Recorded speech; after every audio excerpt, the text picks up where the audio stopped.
This is case number 116 on the calendar in the matter of O'Connor versus Butler. Parties have been sworn in. Judge, you may be seated. Folks, have seats. Miss O'Connor, I've read your complaint very carefully. Last June, you became ill and you were hospitalized. And you developed some severe complications. You have a child, a boy. How old is your boy? He's 8.5. When you went into the hospital, you left your son with your father. With whom? My 2 sons, and there was another older teenager. They were clearly unable to take care of him because your father, at some point, gave guardianship of your son to your cousins who were the defendants. Is that right? Yes. When was that? When did you take physical custody of the boy? August 19th. You were released when in August?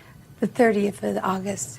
Then there was some issue as to whether they were going to give you the child back. On what day did you actually turn custody back over to the mother? November 17th, 2000.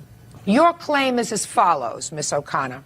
You say that about 1.5 years or so ago, you sold your cousins 2 Cocker Spaniels and they've never paid you. The second part of your claim is you say that they didn't return some of your son's clothing when they finally turned custody back over to you. That's your claim. Is that right? Yes, it is. Let's deal with the dogs first. When did you give the dogs to the Butlers? It was around June, early June. June of what year? 2000, I believe. How old were the dogs? One was 2 and one was 4. It was a mother and daughter. Why could you no longer care for these 2 dogs? Her dog, Bucky, was a Cocker Spaniel and it died. So this is the reason why I didn't give it to her. She said she'd pay me back. She would pay me. I'm asking you a question. You've got 2 dogs, 2 and 4 years old, that are living with you, that I assume you're attached to. Why did you get rid of the dogs? She told me she'd have a better home for them and that she could groom them herself.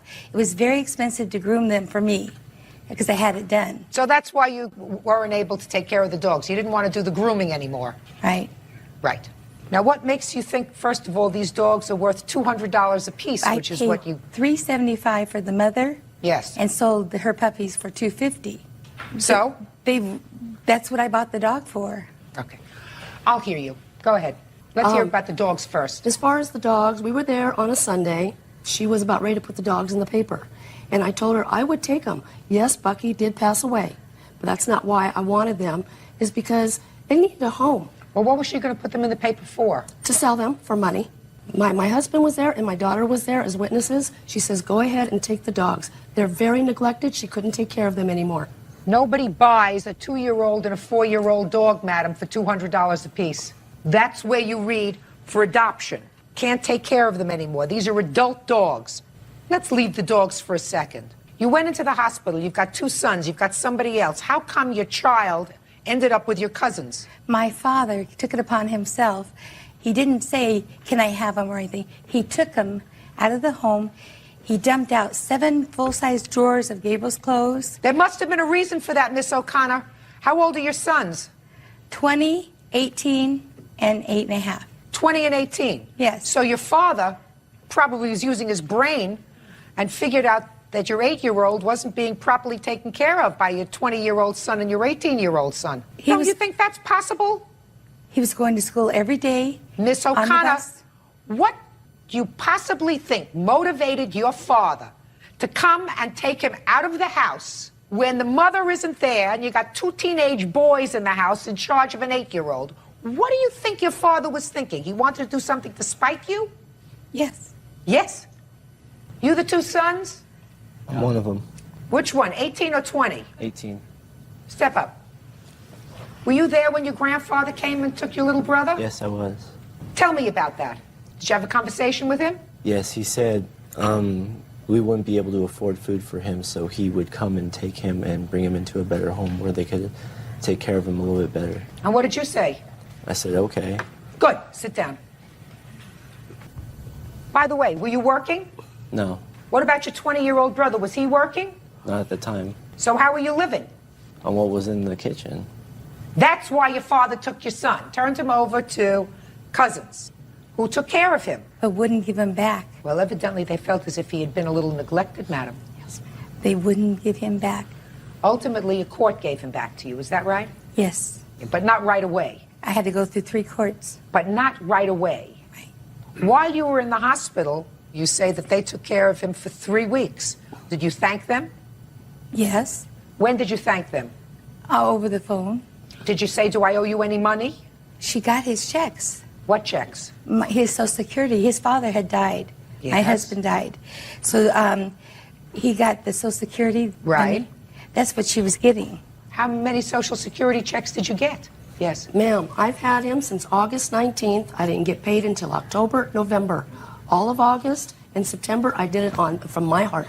How did you manage to get a check for October? I went to Rancho Cucamonga Police Department and went to court. They gave me temporary custody. That's what opened the doors for that boy. Month of August, month of September, she got no money. Where were his checks going in August and September? August, I'm in the hospital. I got it August. I got one September Where did the money go? in my bank account. Well, why didn't you send them the money? I wasn't talking to her by then. She couldn't talk to me. Okay. She got too hostile. All right. A, let's forget about the dogs. You gave the dogs away because you couldn't take care of them. Ages 2 and 4 years old. Not worth $400 or $500. Absolutely not. And not only that, but you didn't even ask for them back. Yes, I did. When? When? When she started talking to me when I had child visitations with my son Gabriel, When you were angry with her. I wasn't angry. She was angry. When you were angry with her because you wouldn't give your son back. She was angry that I got visitations to my son to take him every Saturday. And that's a 2.5-hour drive. So that's when you asked for your dogs back. Yeah, she only had one. The other one she sold. Did you sell? I gave her away because she had a howling problem. Who did you give the dog to? It was a lady in the newspaper. I would like the dogs back. Well, you can't have them back. Gave them away. All right, let's talk about clothes. What clothes do you say they have? My dad emptied out in trash bags 7 full-size drawers, socks, underwear, everything was taken. Right. And when I finally won the last battle, November 17th, I got 2 trash bags, 2 little trash bags of clothes. Plus, it was his birthday. I bought him all kinds of stuffed toys and everything, and I didn't see any of that come back. How much does Gabriel get from Social Security? $557. A month. Yes. Okay. That's about $1,100 for the 2 months that your son was with them that you put in your bank, right? You put that money in your bank, right? Money that was supposed to go for the support. I'm speaking. Money that was supposed to go for the support of the child, you put in your checking account.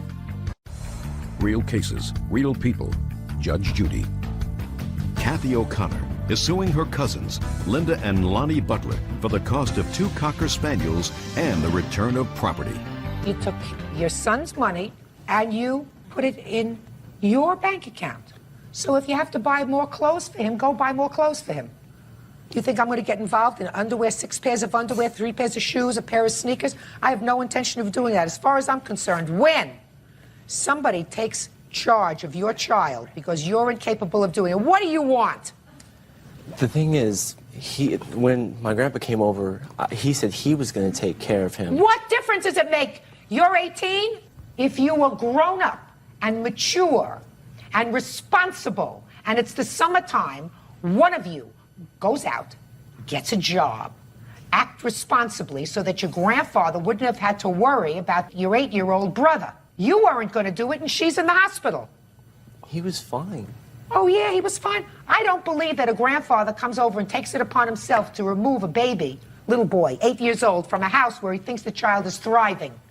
He was getting fed. What do you want? Who are you? Why isn't he? I'm Linda's son. Why isn't he here to testify about this? I have no idea why he's not here. Maybe nobody brought him here. All I'm telling you is Maybe he doesn't want to she didn't testify. take... You're whose son? Linda's son. Her son. Her son. Yes. Were you available to take care of the 8-year-old? At the time, I didn't know about it. I was overseas. So what do you know now? What I know now? What do you know now? About the situation going on where she had kidnapped a child. Sit down. There was a court order, sir, when the court had at least some facts before it. Some manipulation. I'm speaking, which gave them temporary custody. Now, in order to establish that you're going to give a child to biological strangers, at least not a mother and father, or father, that there has to be some overriding neglect or abuse or abandonment. And unless you can prove any of those 3 things, long-term neglect, abuse, or abandonment, the child has to go back to the biological parent, even if the biological parent is not so terrific. Clearly, a court in October, when faced with certain facts, said, we want to take a more careful look at this situation before we return this child, so they gave them temporary custody. As far as I'm concerned, there should be a thank you here instead of a lawsuit. Your case is dismissed, that's all. Thank you, Parties are excused. You may step out. Thank you. To me, the evil snake needs to go on with her life. He's not the same kid anymore. He's a very neglected child. And now the next case. All parties in the matter of Tate versus Enrico. Step forward, please. Community advocate Valoria Tate is suing her neighbor, Secretary Laura Enrico, for slander and damage caused by her cats. Miss Tate, it is your claim that the defendant's cats damaged some of your property. The two of you are neighbors and share a common garage and storage area, is that right? That is correct, Your Honor. And that sometime later, when you tried to remedy the situation yourself, the defendant posted flyers around or passed out flyers in the neighborhood accusing you of trying to poison animals and children. After her neurotic behavior. Okay. So how long have the two of you been neighbors and shared this common space? I've lived there 5 years, and I'm not sure. I would say she's been there maybe 2 years. Year and a half now. Year and a half. You have two cats? Yes. Now tell me about this common space that you share. I have pictures of the common area. I'd like to see them, please. That's supposedly where all of us can use the patio area. And I explained to my neighbor that I'm highly allergic to pets, and I can't go down there and entertain myself or my friends as long as cats are living on our tables. Go ahead. So I have several pictures. Is this the common space that you share? That's part of it. That's in the garage, and that's my personal space. That table was made for me. It's actually higher than a normal Just table. show me the Okay. Just show me the private space that you have for storage. Space. Okay. So tell me how her cats destroyed your property. Well, it's before they destroyed my literature that I placed in my garage and covered it very well with bags and mothballs. They've already destroyed a couple of plant pots, and used the bathroom in my plant pot. Did you see that, or did you just I assume? saw that, and when I saw it, I nicely went over to Laura and I told her, "Your cat's potted in my plant and my pot," and she would come over, clean it up and say a few nasty things, but she would clean it up. The second time I did that, she was a little more angrier, and she literally went down to the patio, to the common court area, and she turns around like this. Some people don't want my cat to, but not poop. Laura has this thing about you can't tell her to clean up behind her own pets because she feels, as she kind of indicated, cats have a right to. All right, she'll tell me what she feels. Okay. So therefore, I went to the management. They said they have approached her several times. They pointed out in the CNRs, the rules, that we can only have house pets. In fact, I asked my owner before I moved. I said, I'm highly allergic. Can I see the house rules, please? Yeah. I told him, I said, I'm highly allergic to pets. Do they have pets? He says, no, only house pets. Real cases, real people. Judge Judy. Valoria Tate says condo neighbor Laura Enrico owes for property damage caused by her cats. Valoria also claims Laura distributed a slanderous flyer calling her a pet killer. Well, I've read the rules, and the rules clearly say that no pet is to be in a common area. Dog has to be kept on a leash at all times. Is this a picture of your cat on the table? I can't see it. Would you give that to her, please? It's a black cat. And is your cat a black cat? He was, yes. Now, after certain of your property was destroyed, and your complaints say that you found that her cat urinated on a box, right? And there was literature in that box. Yes. What did you do? What did According to I your do? complaint, you put mothballs around the area. Oh, the reason I put the mothballs is before I left for the trip, her cats was in my area up on top of my boxes. I have never seen the cats on the boxes before at that time. So I went into the house, I had some mothballs, left the boxes on the boxes so you can see what they were, and I left. I went on my trip. Okay. You had a confrontation with the defendant and a friend of hers accusing you of trying to poison children and animals. Yes. Is that right? That's correct. Okay. And then you said that there were some flyers that were distributed. I'd like to see those. Your Honor, the flyers was placed on everyone's door in our entire complex. There's 26 units.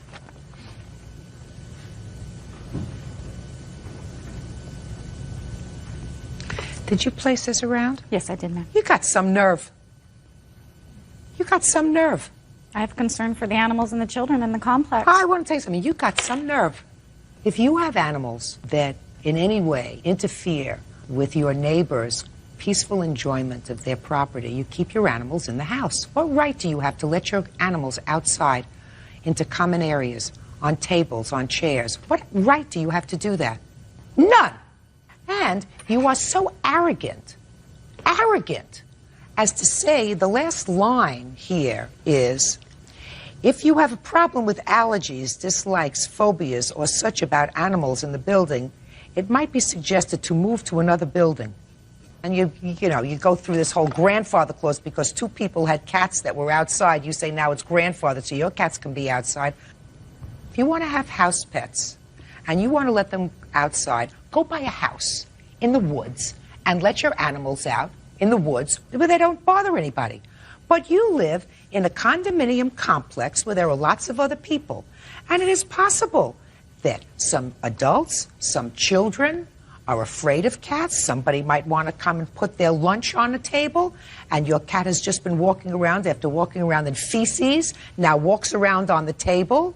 That's outrageous. And your reaction is, what? Cats will be cats? I mean, is that what you're saying? No, I'm not, but my cats aren't the only ones in the courtyard. We have a lot of strays that come into the garage and come That into the may courtyard. be. She can't complain about strays. Strays are not your problem. Your problem is your two cats. Because you are an owner or a tenant.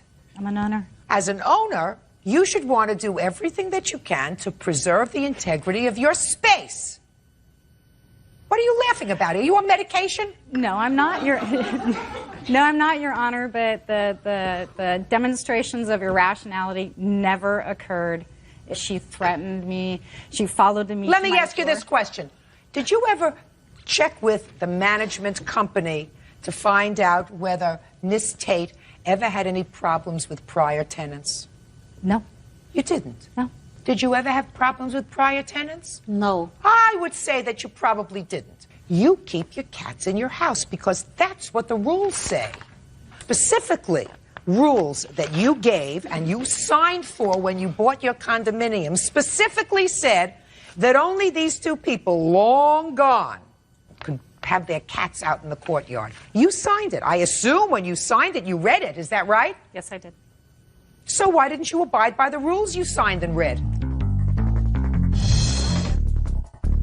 Rules are your cats stay in your house. Yeah, right. And this is nasty. Don't like having my animals threatened to be killed. Well, why don't you keep your animals in your house? I will from now on. Perfect. Did we just solve that problem? Yes, you did, Your Honor. Fine. She doesn't mention your name in this, does she? No.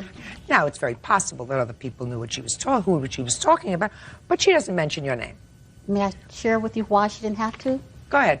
Because she made such a big scene about I was trying to kill these cats and children. All the neighbors heard it, and then she called the police. Well, they knew there was only one person she was referring to. That I can't tell you what they knew. But she I does have- not mention your name in Well- this flyer. But certainly, Miss Enrico, has agreed at this point, is that right, Miss Enrico? That you will keep your cats in your home from now on. Yes. Is that correct? Is Yes, that right? ma'am. Yes, ma'am. That seems to solve the problem. I will prepare that order, that's all. Parties are excused. You may step out. And now the next case. All parties in the matter of Olshansky versus Longo. Step forward, please. Administrative Assistant Elaine Olshansky is suing former friend, 23-year-old interior decorator Jason Longo, for a refund of his fee and for damage to her home. Jason is countersuing for the unpaid portion of his fee. Miss Olshansky, you hired the defendant to do some painting in your house. Correct. And paid him some $2,200. It's your claim that he did a lousy job. You want your money back, and not only do you want your money back, you want him to pay you to have some of the work that he did treated by somebody else. So you're suing him for even more than what you paid him. Mr. Longo said that he did a fine job, that you're angry about something else, and he was a friend of one of your children's. Is that right? That's how you knew him? Correct. Had he had experience in the painting and decorating business? I was told he did. How much work was he supposed to do? He was supposed to do my dining room, and then we agreed verbally that he would do some extra painting. Tell me what he was supposed to do, Miss Olshansky. Not just your dining room for $2,200. Come on. What he did is he painted the dining room, and he painted the trim in the living room, and he had my son help him with... What other rooms did he paint? The living room and the hallway. And upstairs in our bathroom, he painted the bathroom vanity. What work did you do in her house? Our original agreement was to work on the dining room, which is where I started. As I was working on the dining room... Okay, what were you supposed to do in the dining room? The dining room, we were trying to remake the whole thing. She had gorgeous furniture to begin with. We were just removing the wallpaper that was existing. Okay, so let's start that. You were removing wallpaper. Yes. What's next? We decided on a color scheme for the dining room and a finish that we wanted to do in the lower half. Basically planned out the lighting fixture that we wanted and the colors that were going to be in the room, especially the lower half. We decided to do a faux finish and put a chair rail in the center. Just a second. Now, then you did living room trim. Yes, I did, at no charge. And hall. I did the crown molding in the hall. And what about the vanity upstairs? The vanity was part of our original agreement to do with the dining room. When she approached me about the dining room, she also said she was remodeling both bathrooms upstairs, and she had asked me what we could do with the vanity, and it was a wood, but because of the heat steam damage, it was kind of tarnished, so we decided to paint it, and we used a metallic paint to mimic the border tile that was upstairs. Your Honor, it wasn't damaged. My upstairs vanity was not damaged. It was in perfect finish because he didn't prime that either. He just painted right over it very nicely. Yes, and your original agreement was $2,200, is that right? Yes, the work also included, though, the solarium room in the back of the house, which what happened was we started doing work in the dining room, and then as I was working in the dining room, Mrs. Olshansky purchased furniture for, I believe it was the living room, but decided that it wasn't going to work out, so we decided to redo their solarium area in the back. That was also included in the price that she paid me, and that was mainly interior decorating. There was no painting done out there. It was just making it into kind of like a cluttered area, into like a nice sitting room with new furniture, accessories, and So what such. did you do in that area? No painting was done, just accessorizing, purchasing accessories. That's what you did? That's correct. Okay. So that sounds like a reasonable amount of money, $2,200. So what are you complaining about? The paint is all peeling Let me everywhere see. he painted. I have many pictures. Let me see where it's peeling. Your Honor, I also have pictures of the before work and the during stage process work. I was not allowed to photograph the after work. The plaintiff did not allow me back into her home to do so. You never asked. Shh. This is an outside picture, is that right? No, it isn't. That's the back That's the porch. solarium. Those are the wires hanging where he did wiring, and it caught on fire because he only used electrical tape and wired 3 wires together, and it caught on fire. Your Honor, that's not true. Yes, it is, Your Honor. It's true. Your Honor, I have a degree in fire protection technology, and I've been in school and been with the fire service for 6 years. It's not true. Who did the wiring, Okay. Jason? You have a fire marshal's report? No. We just Okay. unplugged it and put the fire out. I have no idea where you say the paint is peeling. You show me in those at the blow-ups. Your Honor, These would you are like to see my pictures? Yeah. I find it very hard to look at these blow-ups, so don't show me. Don't you have regular pictures? I use a digital camera, so I have to print them out. The first set of pictures starts with the dining room before. Your Honor, her son also helped me paint. I'd like to see the pictures to make sure that's my work. Absolutely. Well, whether it's your work or her son's work, it doesn't make any difference. You were the contractor. Your Honor, I also have estimates. For what? To repair the damage that was done. I'm not going to give you any amount of money to repair damage. I've seen the photographs. If you're not satisfied with the job that he did, I suggest you not give him any recommendation. The pictures show peeling paint. It's latex painted over oil base, which peels like rubber. Ma'am, this is the letter from the company that I use. Put it down. Where was the paint peeling? In what room? Every room, at every spot, it peels off because it's latex over oil. I have. What do you mean every room and every spot? All I've of seen. them. Look, listen to me. All the trim I work. saw Just the these- trim. Just the trim is painted latex over oil. And I asked him, I questioned him. I said, I don't believe that you can put latex over oil. And he said, you can as long as you prepare properly. Your Honor, that was her initial concern, and I did acknowledge that that was an issue that we had to take into account. However, I knew that you could paint latex over oil paint. The dining room was sanded down. The other rooms I cannot account for because I came in midway through the whole situation. Which other rooms? The dining room was the only room I personally painted myself completely. No, you painted all of the trim in the living room, and you had Peter, without charge, help you get through painting right, and the I was hallway. also without charge helping the hallway and the living room. You know, charges... Just a second. Is that true? If That your original estimate was for the dining room and the upstairs vanity. Correct. And the other and the trim decorations that he did either helping you out with your son or whoever else was helping him out. Was it your son who was helping him? Yes. And that was as a favor? No, the work wasn't as a favor. That's a lie. He agreed to paint in those rooms also. That is not true. Yes, it is. No, it's not. If you're not satisfied, don't give him a recommendation, Miss Olshansky. Your Honor, That's all. what happened was... That's what? Listen to me. You're not losing. I understand.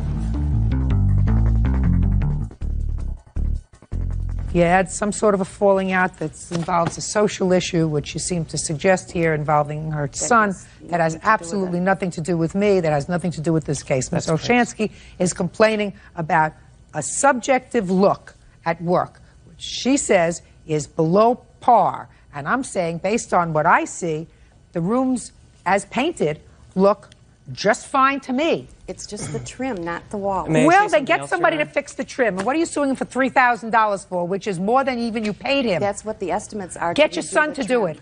Strip down the trim if you're not happy with it and repaint it in either latex or flat or whatever color you like. Your Honor, may I say something You had else? practically your whole house done. Don't say anything. You're not losing. What's your problem? I just want to let her know she had complained about the amount that I had charged her, and she was saying that I basically owed her to do the rest of the rooms and that I owed her to do the repairs based off the amount that that I charged her for. And I have I have documents that show that she has discounts in excess of $2,500 that I had given her because she was a friend of mine. So if she's saying that I overcharged her, it's completely untrue. Excuse me, Just a second. She's not complaining you overcharged her, She's sir. complaining. She's not complaining that you overcharged her. She knows that for the amount of work she had done in her house, she was getting a bargain. She knows that.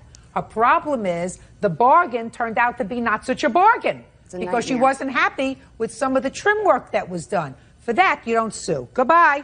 Parties are excused. You may step out. And now the next case. All parties in the matter of Heath versus Carter. Step forward, please. Street sweeper Ray Heath is suing his ex-girlfriend, 20-year-old student Nicole Carter, for unpaid rent and for damages to their apartment. Nicole is countersuing, also for apartment damages and for the cost to change the locks. Mr. Heath, you and Miss Carter decided to set up housekeeping in your own apartment, and you leased an apartment together. Is that right? Yes, ma'am. When did you lease the apartment? April of 2001. And because neither of you probably had very good credit, your aunt had to co-sign the lease. Yes, ma'am. And then there came a time when you and the defendant had an argument, and she called the police and had you removed. Yes, in August. And you stayed out of the apartment because she got a protective order against you. Is that right? Yes, ma'am. However, she wasn't paying the rent. Right. And in order for not only your credit, but primarily, I'm sure, your aunt's credit not to be destroyed, you continued to pay the rent on the apartment. Yes, ma'am. And you want the defendant to pay at least her half of the rent for the months that you weren't there, that she lived there, until you could get out of the lease. And how many months' rent did you pay from August until when, sir? The agreement was made when we first moved in April. I paid the rent from April 2001 to January of 2002. What was the entire rent? $5,338. That's an expensive apartment a month. I just want you to tell me, sir, how much a month was the rent? Oh, $475. I'm sorry about that. Is that right? Yes, ma'am. Did you pay rent in May, June, or July? No, any ma'am. rent? You did not? No, ma'am. So you didn't pay any rent at all in this apartment? Nope. Is that right? He agreed to pay for the rent, and I clean, cook, and pay the electricity and stuff like that. Did you have an agreement with her where she would pay half the rent? No. Yes, Quiet. yes, ma'am. Yes, we did. I have my aunt as a witness. Are you the one who co-signed on this lease? Yes. Would you step up, please? Tell me your last name. Wilkins. Miss Wilkins, did these two young people come to you and ask you to sign the lease, co-sign the lease? Yes, they did. Both of them? Both of them. I asked Nicole, was this true that she was going to pay half of the rent, and she told me yes. Does that sound right? No, ma'am. Sure it does. Sure No, it does. That's not how it went. Listen, were you working? Nope. Why not? At the time when we moved out, we didn't have anywhere to stay at, so I lost my job. That's when he said May, June, July, I never had a August, job. September. Why don't you have a job? What do you I was do? going to school. I was getting ready to go to school. No. Going to school and getting ready to go to school are two entirely different things. Real cases, real people. Judge Judy. Ray Heath says ex-girlfriend Nicole Carter owes for unpaid rent and apartment damages. Nicole says Ray abused her throughout their relationship. Why weren't you working? Because I had no transportation. Aren't there any stores around this place where you were living? Mm-hmm. I was looking. What do you do for a living, sir? Well, at the time, I was driving a sweeper. The Now let's streets. get to the time you put him out of the apartment. Tell me about that. Well, at the time, he'd been abusing me the whole time I've been with him. Well, that's, So- you know, if you allow that to happen, Yeah. then you're just as stupid as he is guilty. You're right. You're right. So we got into an argument over a car that my mother had gave me, and he took my keys. What kind of an argument did you get into? Well, Your I mother had came given you a from- car, right? Mm-hmm. Your mother had given you a car, so now you had transportation so that you could get a job. Yeah. You're right. Right. So Well, now, what He kind didn't of like the- argument did you have? he didn't like the fact that I was driving my car, going other places other than looking for a job. Sounds right to me. He's But no, paid it all wasn't the only- bills. It wasn't only that. It was just the simple fact that he didn't like my relationship with my mom, my mother coming around, and people that came to the house. He just was very overprotective. He didn't even want me to leave the house. If I wasn't looking for a job, he didn't want me leaving the house. He just wanted me there to cook, clean, and be there for him. Okay. So you had an argument. Mm-hmm. What happened during this argument? He was trying to take my keys from me, so I went to the bathroom to go put on some clothes, and he just grabbed the door open, grabbed me, and swung me into the bed on the floor. Grabbed my keys and left. He took your keys and he took you out of the bathroom forcefully and threw you on the bed or the floor. He threw me to the bed, but I landed on the floor. He missed. Mm-hmm. So you called the police. Yep. And you had him removed. Mm-hmm. And you got an order of protection. Next day, when he came back again. Good. Now you have your car that your mother gave you. Mm-hmm. And you have a lovely smile. Thank you. So why couldn't you get a lovely job so that you could pay the rent? Who did you expect to pay the rent? He put me through so much stuff where... Who did you expect to pay the rent? I was going to pay the rent. I had no problem with paying the rent. My mother would have helped me pay the rent, but I just couldn't get him out the house. He still was coming back to the house the whole time, even after I put him out. My house was broken into twice. He was coming, leaving notes, all types of things like that. You lived there. Why didn't you pay your half of the rent? Because he agreed to take care of me. I don't believe you. He That had after been- you put him out of the house, He had been taking care of listen me to the me whole time. carefully, that after you put him out of the house, that he agreed to take care of you. When I went to go pay the rent, they told me the rent was already paid, so what was I supposed to do? Just say, oh, well, take my money and give him his back? Yeah. Yeah, right. All right, Mr. Heath, listen to me very carefully. You were put out in August. 6 months you paid rent, and you did not have the use of your apartment. The rent is $475 a month. That is $2,850. Half of that is $1,425. Do you understand? You have to think more carefully about what you do, but she's certainly responsible for that. The other 3 months that she lived there with you and you didn't collect her half of the rent, chalk up to your own stupidity. I mean, she's got a great smile and everything else, but you have to separate here from the other parts of your anatomy. In any event, now let's get to your counterclaim. You had to change the locks 3 times because he kept coming back inside? Twice, yeah. That's He the was interest. it wasn't even that he kept coming in. He had broke in twice. He still had access to the house, and I got the locks changed. He still was coming in there, leaving notes like turn the lights off and stuff like that. He was coming get his clothes. He was living there. If I wasn't there, he was there. You mean he was sleeping there? Mm-hmm. Really? Mm-hmm. I would come there some nights and the bed would be messed up. But he wasn't there. But I was just scared. He wasn't there when I got there. Okay. You changed the locks that made you feel safer? No. Oh, that's too bad. Because he would still call and be like, turn the lights off. Explain something to you. Go home and live with your mother. I did. Good. You should have done it sooner. You should have done it sooner. The only reason you did it was because you didn't have the sucker anymore to pay your way. Basically. Basically. That's absolutely right. As soon as the sucker stopped paying your way, then you move back with your mother. You're a That was taker. his agreement. Judgment for the plaintiff in the amount of $1,425, and you get zippo, nada, nothing on your counterclaim. Well, at least That's I all. had an apartment. Parties are excused. You may step out. And now the next case. All parties in the matter of Chandler versus Chapman. Step forward, please.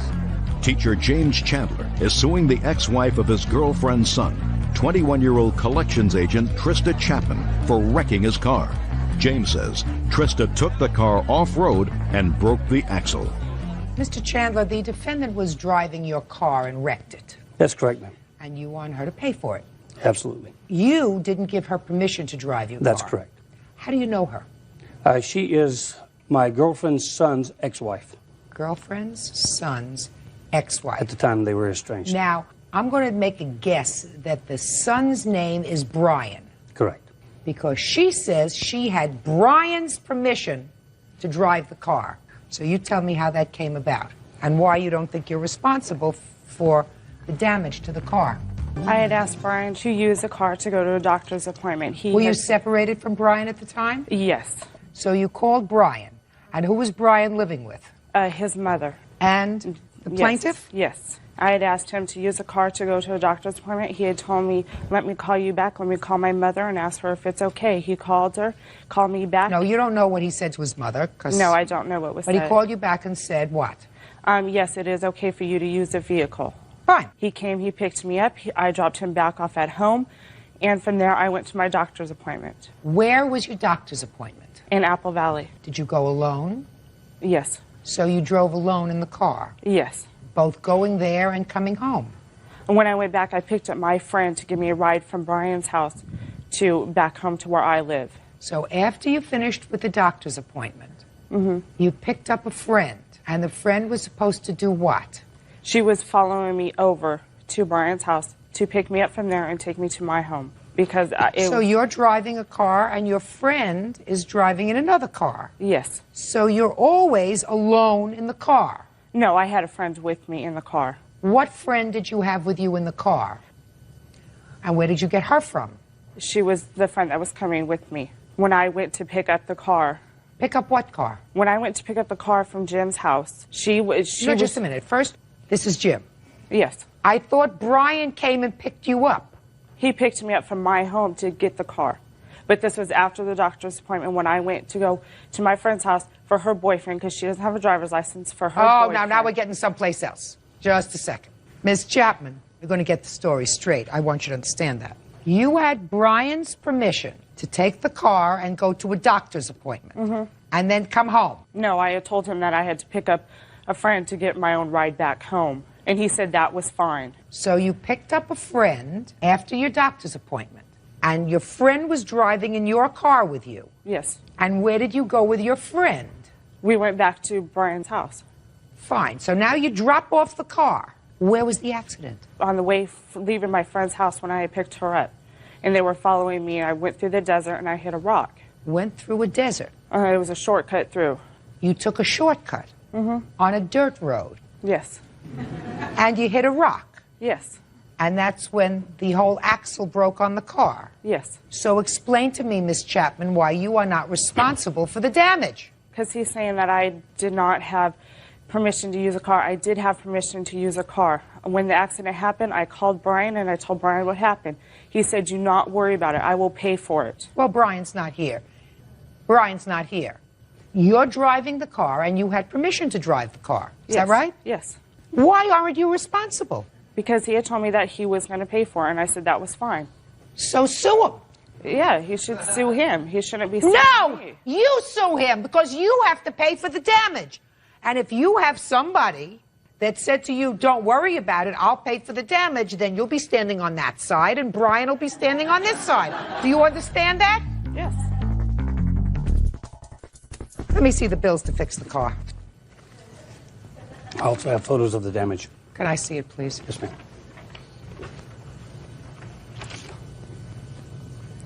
What is this lost wages for November 19th? I'm a substitute teacher, and I had to take a day off of school and turn a job down in order to go retrieve the car. So it cost me $120. Get that from Brian. By the way, just for my own information, did you speak to your girlfriend and find out whether Brian had ever called her? No, I did not, and she wouldn't have given permission to use the vehicle anyway. Well, you don't know that. I know her. Probably not. He had permission to use the vehicle to go to and from work because she had already damaged their other vehicle.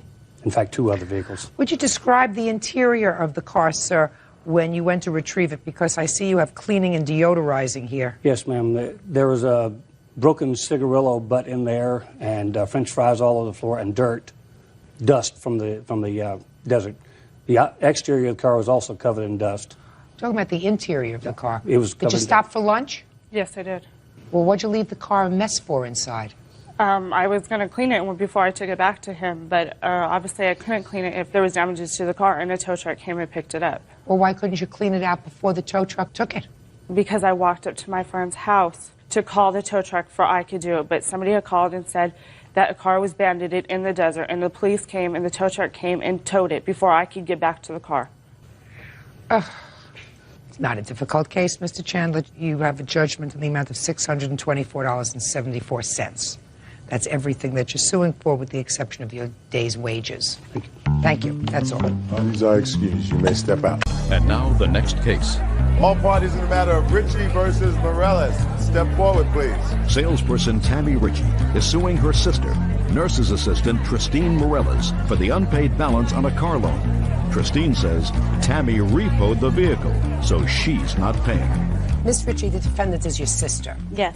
According to what I read, your sister needed a car. She didn't have good enough credit, so you co-signed a car loan for her. Yes. When was that? January of 2001. What kind of car was purchased? The 2001 Toyota Echo. And what was the amount of the car loan? Just over $13,000. And I assume your arrangement with your sister was that she would make the car payments. Yes. And maintain the insurance on the car. According to your complaint, she didn't do that. You repossessed the car. You took the car back from her. And now you feel as if she should pay you at least $5,000, which is the maximum allowed in this court, because you're stuck with the car and the payments. Is that what this case is about? Yes. Okay. And your sister says she doesn't have the car, so she doesn't see why she should make the payments. What were the monthly payments on the car? $296. When did you repossess the car? April of 2001. She had not made any payments on it, so I had to. I had talked to her first. When was the first payment due? I believe in February. Did you make February's car payment of $296? No, I didn't. Why not? I was behind in bills, and you have no reason. The first payment that I was supposed to make, I was behind, and it was late, and I had told my sister I apologized that it was late, and that I would take care of it as soon as possible on my next paycheck. Did you finally pay that car payment? No. What about March? And No. I'll ask you for proof of all of these things. So in March, you didn't make No, car I didn't payment. have the car in March at all. You had the car in She had April. taken the car away No, from I me. took- No, she took the car back in April. No, she took the car away twice. The first time was in March. Then she gave it back to you. She gave it back to me after I had went, and I apologized, and I told her I was late on the payment and that I would get to it, and she... Talk. Did you make March's payment? No. And then you took the car back in April? Yes, not Okay, now, you don't have to say anything else. Your sister's a deadbeat. I mean, what do you want? Real cases, real people. Judge Judy. Tammy Ritchie says her sister Christine Morales owes for a car loan. Christine says Tammy repoed the car prematurely. What kind of track record did your sister have with you that would have said to you this was a smart thing to do? Well, it's my sister, and I wanted to help her. She has the 2 kids. She has a job. She said she couldn't get to work, and she was having problems.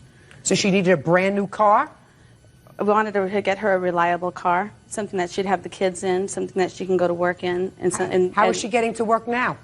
She bought a car. Really? When did you buy a car? 2 weeks ago, 3 weeks ago. Really? What did you use for money? My income tax return. What kind of car did you buy?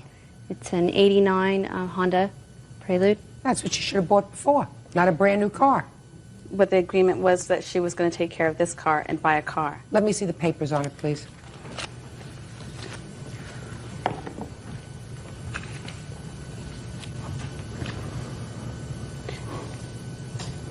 Well, what do you expect your sister to do with your debt, madam? What do you expect her to do with your debt? You know, paying the car and making my payments wasn't a problem. You It didn't wasn't. make the payment. The first payment was late, and You I didn't and I make made the the agreement payment. that I would pay her, and that wasn't a problem. When we made the agreement the second time around, I was making my payments. You didn't make February and March's payment. I made 2 payments. What do you expect her to do with this car now? It wasn't a problem for me having the car. It What? wasn't. She took the car away from me the No, second it was a time. problem, madam. If you didn't make 2 months worth I was of car making my payments, payments on the second time around. I was. She Pay took the car away attention. from me again. Oh, you know, I mean, are you stupid or what? If you don't make a February car payment and you don't make March, I made 2 payments in April. show me. She has all the receipts. Show me. How much She did she give has you in all the April? receipts. And what happened was, for the first 2 months, payments were not made. Of course. Okay, She so she didn't acknowledges have an that. insurance, and I put her on my insurance until she got her own. After I put her on my insurance, the insurance company told me she had like 6 points on her driver's license, which skyrocketed my insurance. I took her off my insurance and said, till you get your insurance back, until you get your own insurance, I'm not going to do this. I can't do it anymore. And that's when she just gave up and didn't want to pay anymore. I tried everything in there. What do you intend to do with this car? Well, if things go well today, I intend to take both the cars into to a dealership, turn them both in, and apply this as a deposit. If everything goes well today, I Well, want to apply it toward a everything deposit. goes well, Miss Ritchie, is a problem. Because what you're asking me to do is to say you probably will get this amount of money for your car. And I can't do that. I don't know whether it's going to be $3,000 or $4,000. I have no idea. And neither do you. I'm sorry, I do. I've looked into doing it. This is not something I've not done lightly. It's taken me a while to do this. The car payment right now, Blue Book's at $6,000, $7,000. The car's still owing about $11,000 on it. Okay, let me go back and check the Blue Book.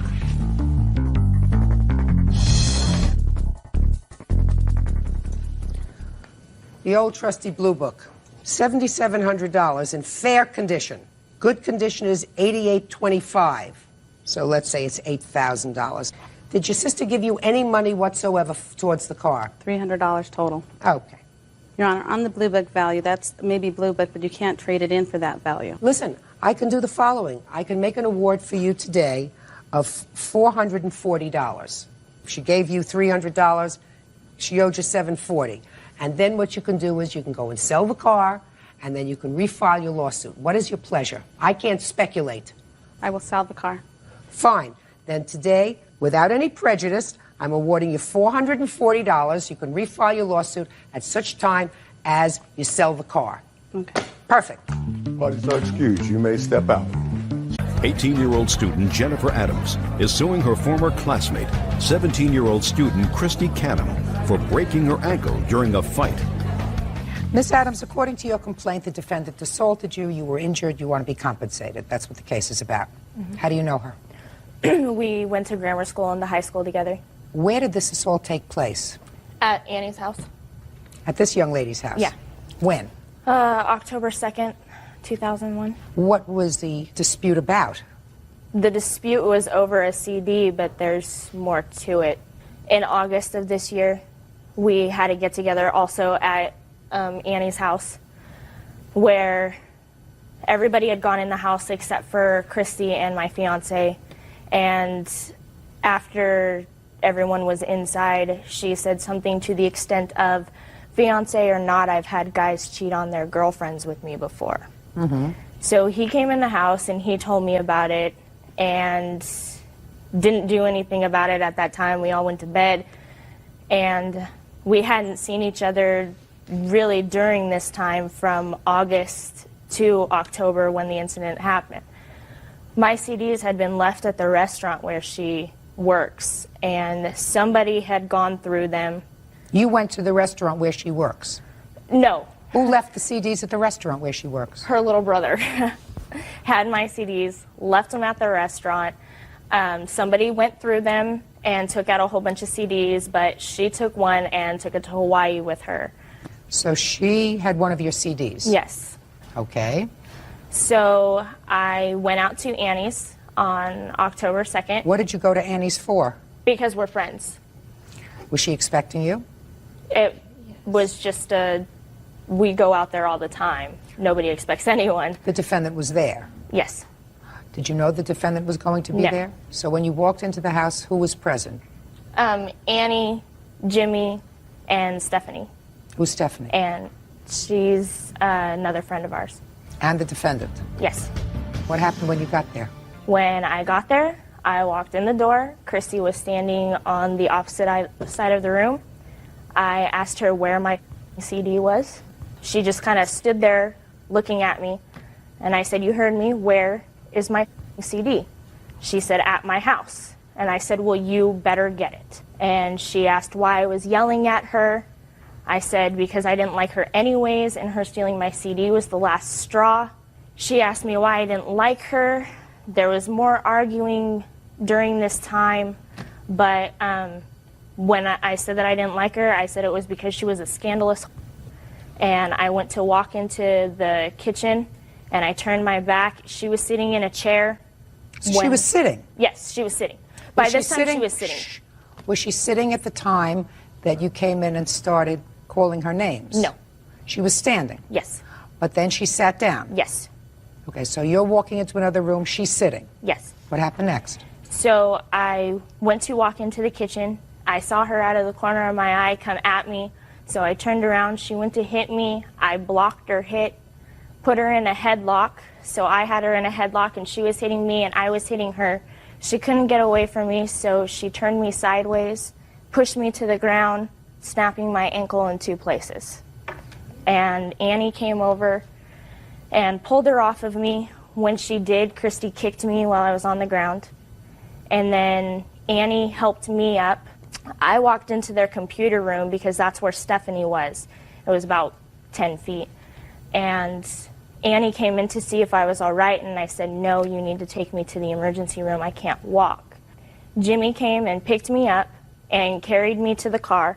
While he was carrying me to the car, she was standing on the steps of the front of their house, yelling, "You stupid, get back here, I'm going to kick your ass." I couldn't even stand.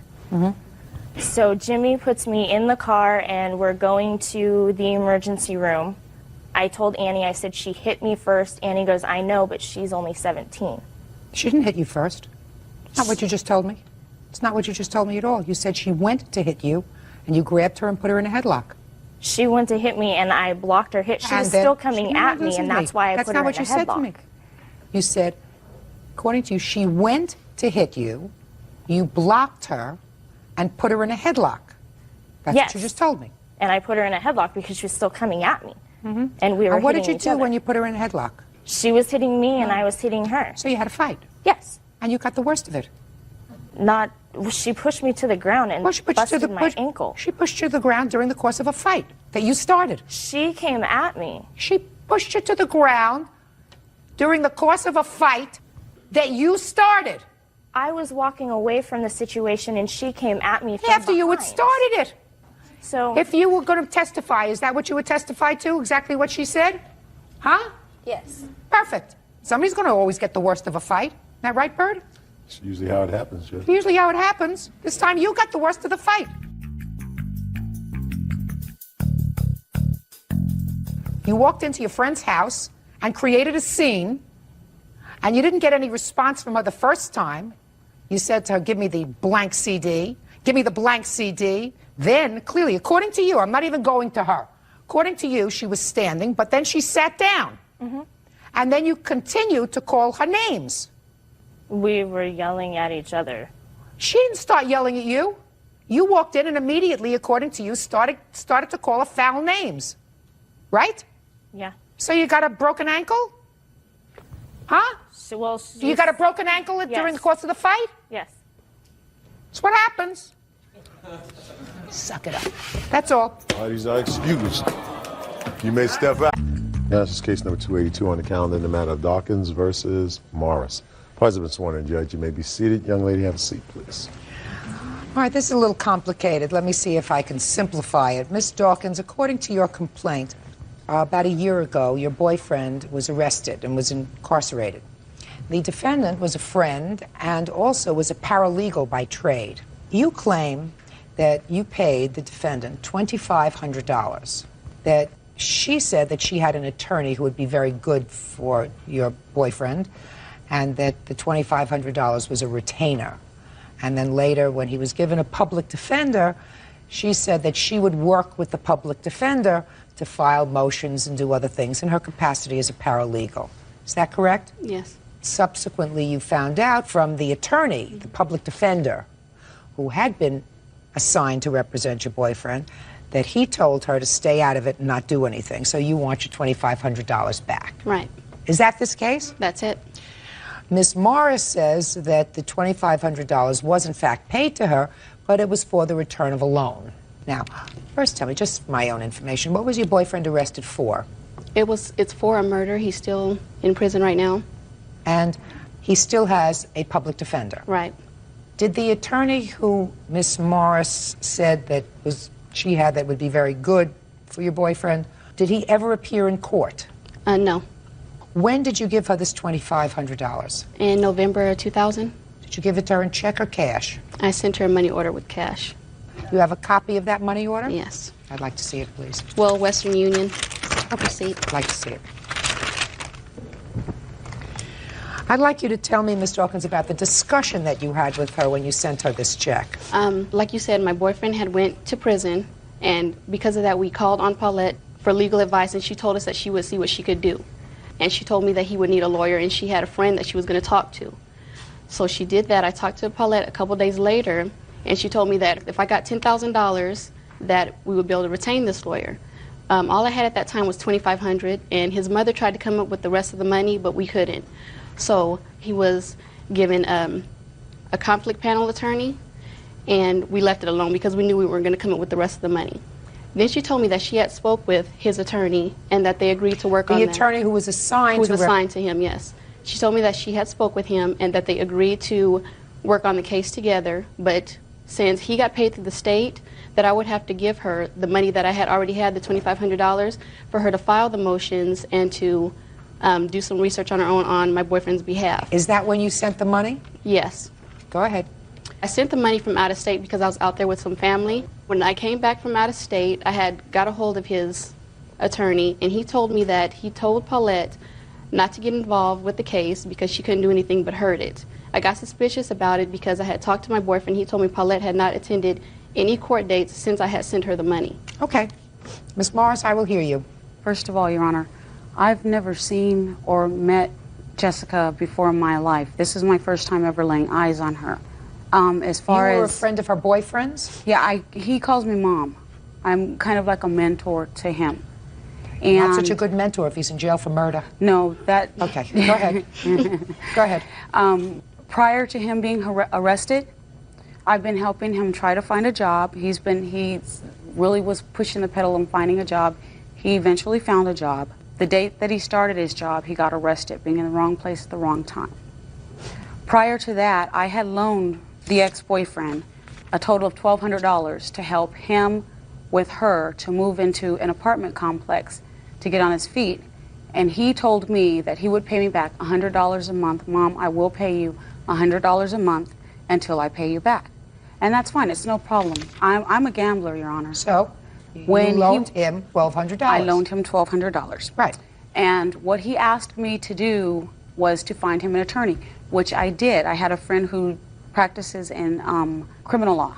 I have never, and I really get offended when someone refers to me as a paralegal because I've never even held myself out to be a paralegal. I don't even do paralegal work. I'm not following you, Ms. Morris. Is it your claim that you loaned the ex-boyfriend money and this $2,500 was repayment of that loan? $1,200. $1,200. Okay. Okay. Now, no, is that your claim? The $1,200 is a repayment of the loan? Correct. Okay. And what's the rest of the money for? Okay. I went on behalf of him, and I've gathered a lot of information out on the streets that I could get a lot better than investigators could get. And I gave the information to an investigator for the attorney. And at some point, I didn't feel comfortable with it, so I gave the rest of the information to the Met unit, which is like a smash unit, a drug unit. In the meantime, Randy called me and asked me if I would take, first he called my daughter to ask if she would take his son, because his son was in some very serious danger. The son at the time was only 14 months old. Miss Dawkins here was in possession of Randy's son when the murder occurred. He was begging my daughter to take the baby. My daughter couldn't.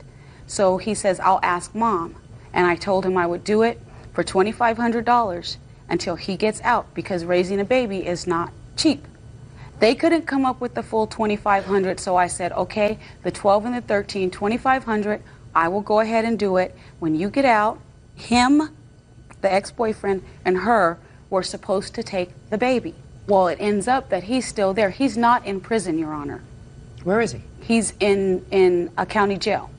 He's not been tried. He's not in prison. The He's case in is still county jail. pending. He's whatever. Yeah. He's not free. Right. Where did you get this money from, Miss Dawkins? I had it saved up. And I have a letter. This is your money? Yes. I have a letter from Randy showing exactly why she took the money. It doesn't say anything about a loan that was given to him or... This is the person who was That's incarcerated. in jail, right. Real cases, real people. Judge Judy. Jessica Dawkins says she gave money to her ex-boyfriend's friend, Paulette Morris, so she could retain a lawyer on his behalf. Jessica says Paulette blew the money. Let me tell you the problem with your defense, Miss Morris. Your loan agreement was not with the plaintiff. Your loan agreement, if I believe you, was with a person who was incarcerated. And there is no proof that the person who was incarcerated paid that money, that she paid the money. However, there is, Your Honor. Tell me what that is. The reason I'm being brought here today is because Ms. Dawkins found out that my daughter Kyla here, who was really close friends with Randy, was seeing Randy. She found out about that, and that's when holy hell came about. Her problem is between her and my daughter and Randy. How old is your daughter? My daughter's 19 years old. What do you mean she was seeing Randy? My daughter had a boyfriend at the time. Jessica was with Randy at the same time. They were all kind of hanging out and having fun together. I had no idea that they were seeing each other, other than being friends. Let me ask you this question, Ms. Dawkins. Did you ever have a telephone conversation with the defendant? Yes. When Several. did you have that telephone conversation? I've had several conversations with her. Relative to the $2,500? Probably around June or July that I spoke with her and asked her about the money. What do you mean asked her about what? Because this is when I found out. This is when I had got back and I had spoke with Randy. He told me she had not been to his court dates since I gave him the money. He hasn't heard from her. So I had called her up to see what was going on with that money and why she wasn't doing what she promised. And that's when she told me she had the baby, and I have never had custody of Randy's son, ever. Who asked you to send this money? She asked me to send this money to her. Did you speak to Randy first? Yes, but he did not tell me to give her the money. I didn't speak with Randy that much because they're collect calls. I can't speak with him that much. I spoke with the defendant, and she told me she would need the money to file motions and do research. Miss Morris, where is this child now? The child is residing with me. In January, I will be adopting the child. I have a letter here from Randy as well, asking the judge court, and it is in the papers as to him wanting me to take the baby. As far as me not going to Randy's court appearances or anything, he requested me not to for the safety of the baby.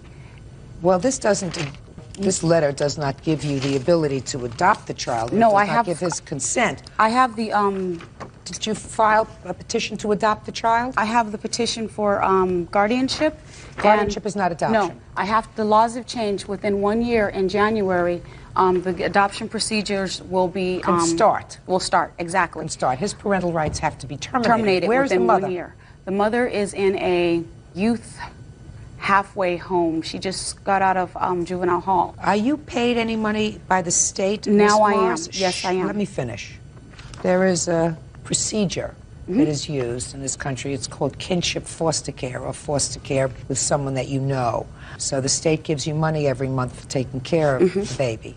How much do you receive from the state? $406. And how long has the child been with you? The child has been with me since January 2nd. I began receiving payments in about March. So March, April, May, June, July, August, September, October. So you've received 8 payments? Approximately, yes. Is that right? Mm-hmm. So you've received $3,200 so far. So this money that you say he's supposed to give you for taking care of the child, you have been reimbursed for taking care of the child. Oh, by yes. the state. I had no by choice. the state. Right. By the state. And what happened was when the child was brought to me, the child came to me with just a shirt, a dirty diaper, and a bottle. Mm-hmm. I had to completely furnish a room, completely buy all clothing, all items that a baby would need to The sustain state him. also gives you a stipend for that clothing allowance. No, I got that later on. But I know that you get a clothing allowance and a stipend and also money to furnish a room. $100. I know that you get. I know that you get that. $100. So don't say no. Yes, you do. You get $100 for what? A year. For what? For a clothing allowance. Okay. Well, you get $400 a month. The child that age doesn't eat $100 a week. No, he doesn't. Okay. But the child wears diapers. The child had bottles. Right. The child needed clothing. Right. The child has daycare. I work. No, you don't pay for the daycare for the child. Exactly. It comes exactly. From the So money. don't tell me you have daycare because the state pays for the daycare for No, the child. it comes out of the $400. No. The state pays for daycare with daycare vouchers if That you're is working. not true, Your Honor. I don't know what state you come from. He's not a foster child, Your Honor. He's a ward. He's my ward. I'm his legal guardian. When I do put him into a facility, once he's potty trained, it goes according to my income. So who babysits for the child? Whoever I can get to babysit for him. Who do you get to babysit for Usually the my child? relatives or some really close friends. Okay. Good. And I also, gotcha. Your Honor, here... I gotcha. Okay.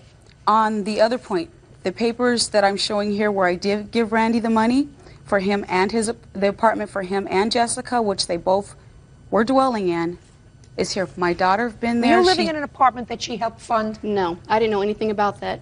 If she helped Randy fund an apartment, then Randy needs to pay her back. Right. Did she right. reside I did in the not know. apartment? Doesn't make any difference. I didn't know anything about any The money loan that he was gave not her. made to her.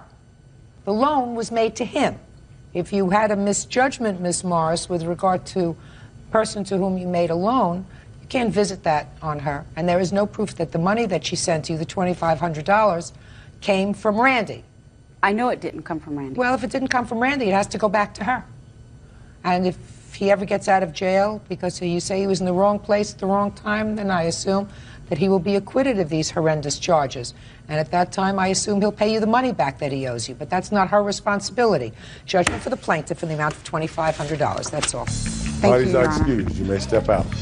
I honestly believe that it was behind jealousy because of my daughter and her ex-boyfriend. There are plenty of men out there. I don't need to hold on to someone that's in jail that's going to mess with someone like that. This is case number 117 on the calendar in the matter of Ross versus Joseph. Parties have been sworn in, Judge. You may be seated. All right, Miss Ross, you claim that the defendant, who was an ex-boyfriend of yours, owes you for a whole bunch of stuff. Correct. Some of it dates back to 1999. That's a motorcycle that you purchased. It was his motorcycle he was supposed to make payments on. We're going to leave that for a moment. All right. When did you and the defendant break up? Give me the date when you no longer were seeing each other as boyfriend and girlfriend. Probably December of last year. Now, according to your complaint, the major loan that you made to him, discounting the motorcycle, was when his father died. When was that? August of last year. So what was your involvement with him in August of last year? Well, his family came to me, and I was close with his family. But you weren't with him? No, we were still together. You were still together. While you were still together, as a couple, his father died. Correct. And his family came to you and said what? Well, basically, Alex came to me, and based on their families getting together, they were a little short on money on paying for funeral expenses. What did he say? He said he needs to borrow some money. They were expecting to get some money from the father's account, but it hadn't come in. And as soon as it came in, he would give me the money back. How much did you give him? $1,500. Is that correct, Mr. Joseph? Yes, Your Honor, it is. Did you give her back the money? No, she never asked for it back, Your Honor. Well, she's here. She's asking for it. She had just told me not to worry about it. The family was in a tough spot. I did not come to her. She offered it to me. Well, tell me your version of how that came about. My father had died. We were $1,500 short of the funeral expenses. Who's we? My family. Give me the members of your family that were short. Myself. I mean, my aunt. It's not. He's not married or anything. My dad wasn't married. It was more about just my loan, I guess, not my family's. Your what? Repeat that again. Your loan. Well, okay, if you want to put it that way. No, you just put it that way, sir. You just said it was my loan. She came to me with the offer. Isn't that what you just said to me? It was my loan to pay for my father's funeral. That is what I just said to you. Right. Now, did your father have an estate that was ultimately settled? No. Everybody dies with some money in the bank, sir. What happened to the money that he had that was in the bank? He had $5,000 in the bank. Right. What happened to that $5,000? Look at me. It went towards the funeral expenses, Your Honor. It was $7,500 total. $7,500 total, and he had $5,000 in the bank, and I'm sure you're fudging it just a little bit. So how much did you pay? I paid $1,000, and Miss Ross paid $1,500. How many children are there? Myself, and I have a stepsister and a stepbrother.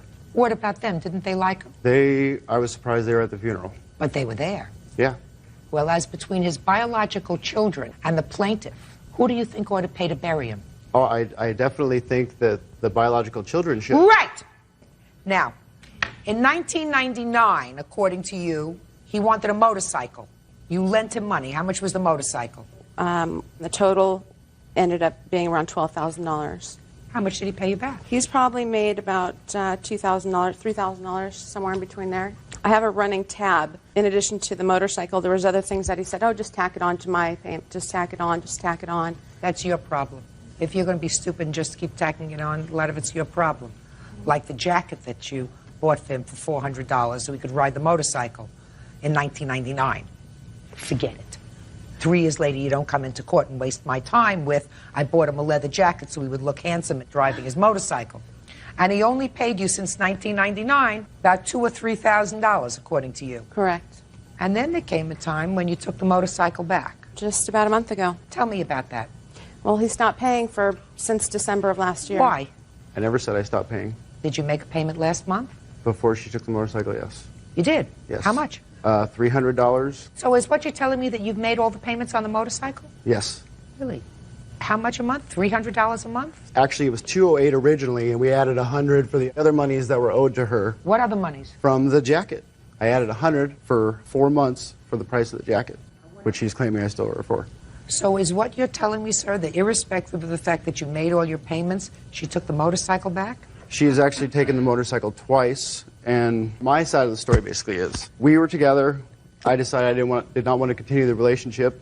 When I didn't want to continue the relationship anymore, apparently she was hurt by it or what have you, wanted some sort of vengeance or whatever, and she decided to hit me where it hurts, because anybody that knows me knows that I love nothing like I love that motorcycle. Mr. Joseph, you have not answered my question. Okay, I apologize. My question is, sir, is it your testimony that you have paid her each and every month since 1999 $208 and then $308 for the last almost 3 years? Each month the bike was in my possession, Your Honor, yes. When she took it, I obviously did not pay for it. Now, you say she took the bike twice, once last month, and for how long did she have the bike before that? Maybe 4 months, 5 months. I'm not really sure, to be honest. And why did she take the bike at that point, sir? Because I decided to discontinue our relations. And why did she give it back? Probably in hopes to somehow woo me back into the relationship. I don't know how to word it, to be honest. I mean... That's a fair statement. That's a fair statement. Do you have proof, sir, of the monies that you paid her towards the bike? No, I do not. Okay. Now, she has the bike. Have you put an ad in the paper to sell it? Yes, and I have not. I've had to reduce the price 3 times, and I have not had anyone come to see it, because he changed it and altered the motorcycle, and when I took it back, all I got was the motorcycle without all of its original parts, without everything. So you have no idea how much you're going to get for it? I'll maybe get $3,000 for it, if that. Well, you don't know that. No, I don't. I haven't got a single call on it. I don't have any evidence, but I know, I looked in the cycle trader. It's probably around $4,500 is what she would get for it. Now, if I had it my way, I would continue to pay for the motorcycle, because it's very important to me. It's something that I've spent over 100 hours in the garage working on it, putting on these aftermarket parts, and it's all about... She's been hurt by me. Well, are you so prepared to say as follows, sir, that if you can present proof of continued insurance and that you make regular payments in the amount of $300 a month? I will not give him the bike back. You won't? No. Because it's not about the money. It's about me not having the motorcycle. He's completely disrespected me and told me, made threats, and it's beyond that now. Judge Judy will continue in a moment. And later today, I told her, unchain the dog, tell him to come home, he'll come home. He says, just open the door, let him out, tell him Poppy's home, and he'll come home by himself. Is that stupid? No. I mean, is there something wrong with you? real cases, real people. Judge Judy. Stacy Ross says ex-boyfriend Alex Joseph owes for a motorcycle and for a loan to bury his father. Go ahead. I gave him many opportunities to took the bike away. Actually, he parked the bike in my garage because he couldn't afford it. And he said, do me a favor, I'm having some rough times, keep the bike for me, I'll get my feet back on the ground, I'll give you money, and we'll start back up. For 5 months he did that. I made his payments for him, paid the insurance because he let it slip, and then I gave him the bike back, which I should never have done, but I trusted him. I thought he had good intentions. But then it came to a point where he said, you know what, you don't need the money, you're rich. And just, it went on from there. And at that point, that's it. So what I suggest you do is sell it, and you're free to refile your claim once you've sold the bike. Make sure you have your figures correct, exactly how much he's paid you, what you got for the bike, the difference in the loan that you are still paying for, and that's what your damages are. Do you understand? Yes. In the meantime, he owes you $1,500 for his father's funeral. The $1,500 is a legitimate, I believe, loan. He slipped and used the word loan. That he has to pay back to you. And as soon as you get Well, he also slipped and said that he owed me for the motorcycle jacket, too. So there- Well, but he there paid you for go. some of it. No, he I hasn't paid four for it. payments of $308 rather than $208 to make up for the $400 that she claims the In jacket any costs. event, Miss Ross, pay attention. 3 years ago, you bought him a jacket. After he hadn't paid you for the jacket, you still lent him money for his He wasn't father's paying funeral. for the jacket. He would never pay me back for one item and say, here, this is for that. And you got to be smart. That's why I took the bike back. Fine. Then you have it. Now sell it. Judgment for the plaintiff in the amount of $1,500. I would like to be able to speak, Your Honor. What, do I not get to defend While he's not myself? excused, you may step out. Cool. So all the green highlighted things that you see are my voicemail being filled up by the plaintiff. Intentions mean nothing. It's actions that actually speak louder than words. That's 100 phone calls in an hour and 4 minutes. The only times I called is to demand my money. There's a little bit of a problem going on here mentally. Don't trust men and don't buy them motorcycles or anything else. Don't get married and don't give her your phone number. Former friend Melissa Zavala and her daughter Faith Gray for breach of contract on a car loan. Court come to order. All rise. Seat, please. Hello, Judge. 159, Coley versus Zavala Gray. Thank you. You're welcome.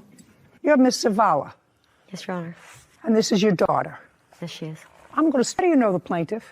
I had met him. I was having car trouble. My friend rented me an Airbnb because she didn't want to take me home. So he had renting the same Airbnb, and that's how we got. That's how we met each other. In what month and year was that? Approximately June or July of 2020. 20. Yes, ma'am. And at the time, you didn't have a car. I had a vehicle, but it wasn't operating. So you didn't have a car. Having a car is like not having a car. And were you and Mr. Coley just friends, or did you have a more social relationship?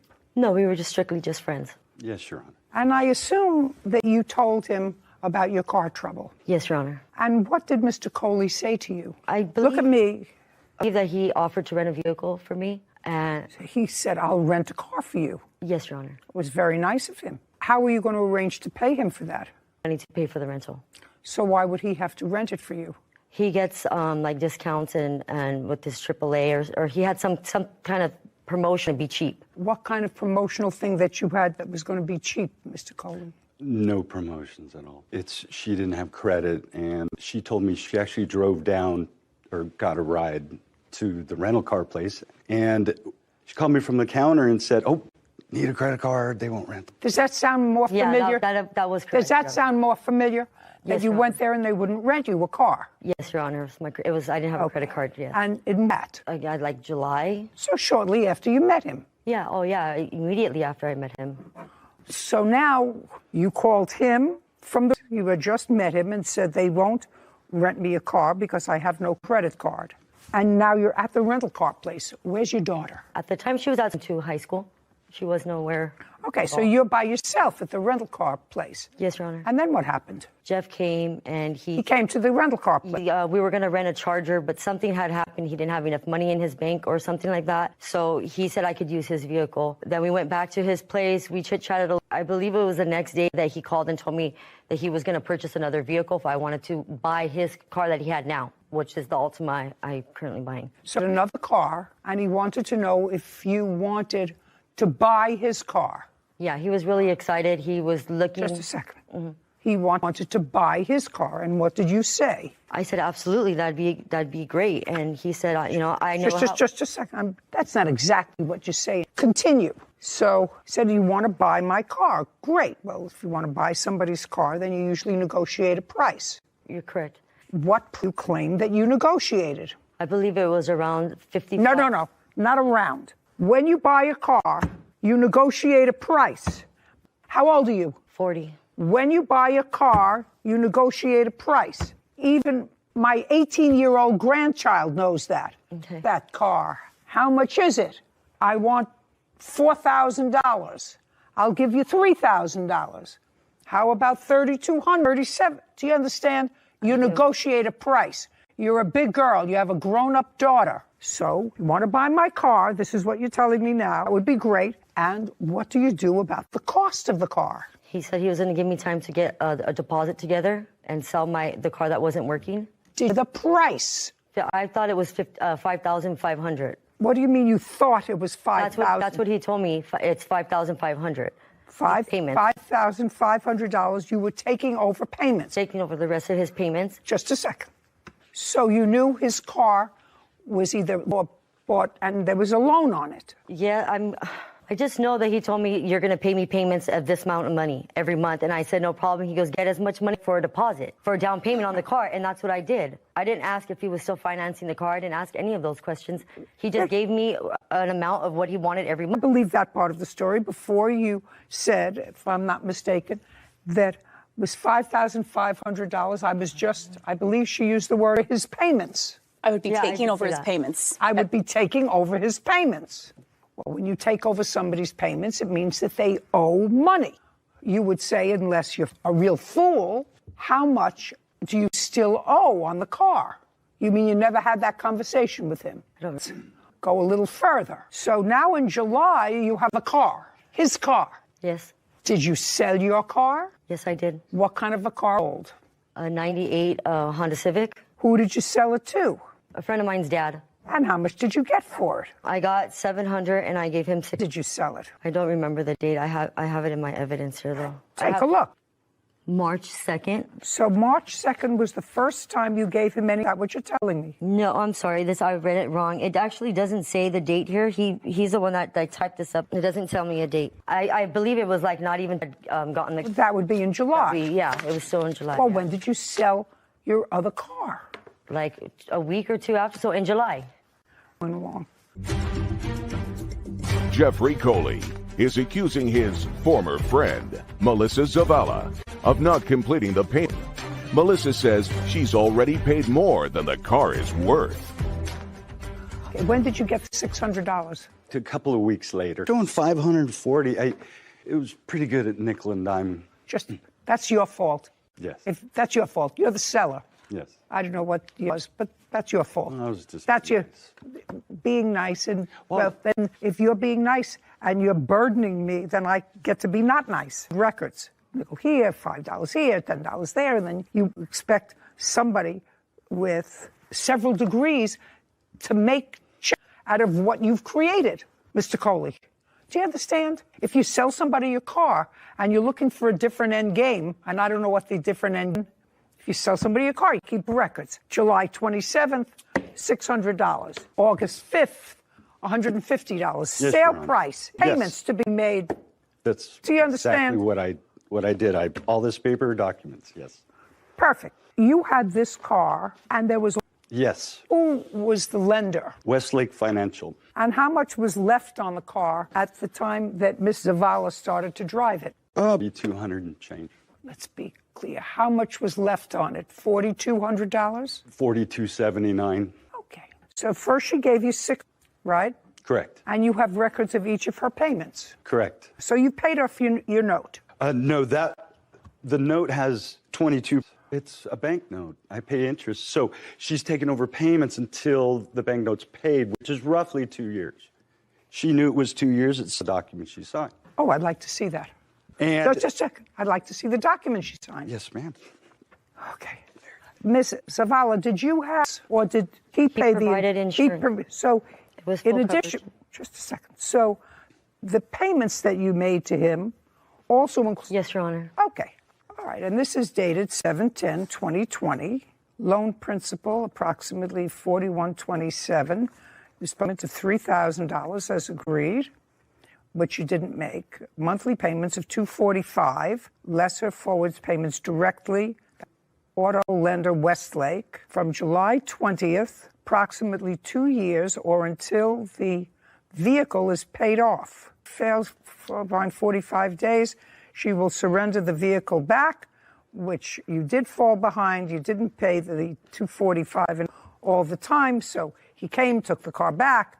He took the car once when your daughter was working, which is your counterclaim because it upset her. Your counterclaim, right? Yeah, he humiliated her at work. That's dismissed. Lessee is fully responsible for any damages. That's you.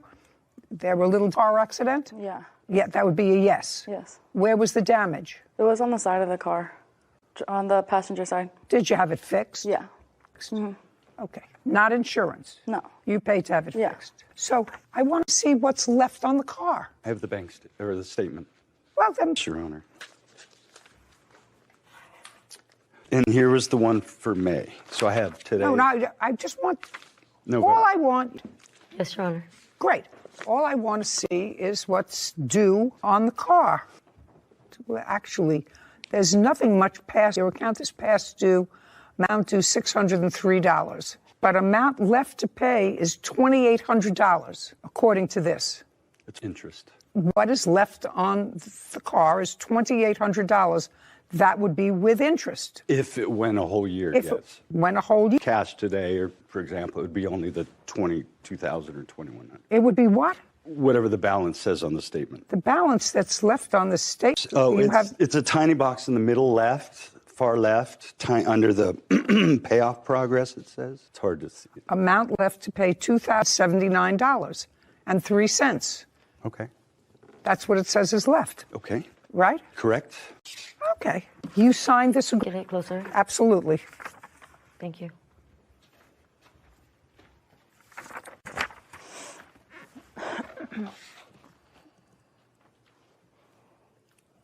Yeah, I did sign that. Very good. So what you agree to do is pay the car out. The car in your name. Who has the title? I do. I'd like to see it. Oh, the bank holds the title. Yeah, but you have the title as the bank with a lien holder. Correct. Correct. So that once a payment is made to the bank in the amount $1,000 to Westlake, $2,879.03 as of November, the car is fully paid off. So you. No, the car's not paid off. No. I still have 1 year left with Westlake. No. If the car is paid off today, Sorry. My apologies. $2,800, car is paid off. Then her contract with you is fulfilled. Partially, Miss Gray crashed the car and it was not. I don't care. Okay. What difference does that make? She pays $2,800 today. It's going to be her car. The car broke. Didn't break. It's a 100,000-mile car. She said roughly around December that she couldn't afford to do the maintenance. I said, I'll help you out because your daughter was. Let's understand something, sir. Does this face look stupid? You think they kept me around here 25 years, 26 years because I'm stupid? The document that you gave me, look in the left-hand corner, says amount left to pay. That's correct. We've agreed. $2,879. Yes, so Your if Honor. the company, The car is paid. the but car there's is two paid loans for, on the car. I'm and then trying- her contract with you is fulfilled, she says, according approximately 2 years or until the vehicle is paid off. Correct. At which time the vehicle title will be transferred. Correct. Perfect. Is accusing his former friend, Melissa Zavala, of not completing the loan. Melissa says she's already paid more than the car is worth. She says, according to this, approximately 2 or until the vehicle is paid off. Correct. At which time the vehicle title will be transferred to the lessee. Correct. I'm entering a judgment for $2,879. The check will be made payable directly to finance. But there's more. And with a loans, Your Honor. direction to the Department of Motor Vehicles, that the Department of Motor Vehicles is to issue title in the name of Miss Zavala. But, Your Honor, the damage is not fixed. She lied to you. What difference does that make to you? Because I can't. If those loans paid off, I understand they're keeping the car. There's different ways. But see. No, that's my way. And no, there's I mean, my she way. could And give the that's- car back. And she's not. That's what I meant. What I mean is, That's what. there's going to be a check cut to Westlake Finance. I understand. $879.03 as of November, with a direction. So the loan is fully paid. Done. And then I'm going to issue an order to the Department of Motor Vehicles to issue a new title in Miss Zavala's name, and contract with you has been fulfilled according to her contract. You want to read it? No, I understand, Your Honor. May I speak to the court, please? Zavala called me in December and said, I would like to have you do some repairs and pay the car registration and get new tires and change the oil. And I said, you own the car. It's not right for me to have to pay all your expenses. So she hasn't paid registration since December. The police, show me that. Show me where that is in your complaint, sir. Show me where that. They only give us 2 lines to fill in the complaint. Show me where that is. There's not 2 lines. Show me where that. Court papers was 2 lines, yes. Nowhere. The original court papers may have been 2 lines, but this is not 2 lines. It mentions there's a loan, a repair, I believe. Oh, well, just I show don't me. have it in front of me. me. Show me, please. I may not. Yeah, Show there's me. a repair loan on there. Just show me. Okay. Just make a circle. that's I what may I was have misread it. Just show me where it is. On my auto loan and vehicle repair loan. Yes, it's at the very, very bottom. As a result of Melissa's late payments, I incurred fees late on my credit report, and it's 2 lates now, from a auto loan and a vehicle repair loan that she asked me to repair for her, and it killed my. Give you the copy of the just one more document to go with that. Let's see. Here's the repairs. Sorry. Mr. Kohler, just show me a paid bill for repairs on the car. Show me a paid bill for the repairs on the car that first Zavala's possession. A paid repair bill, and then give me back a copy. Balance due 0. This is paid, Your Honor. Okay, great. I'd like to take a look at it.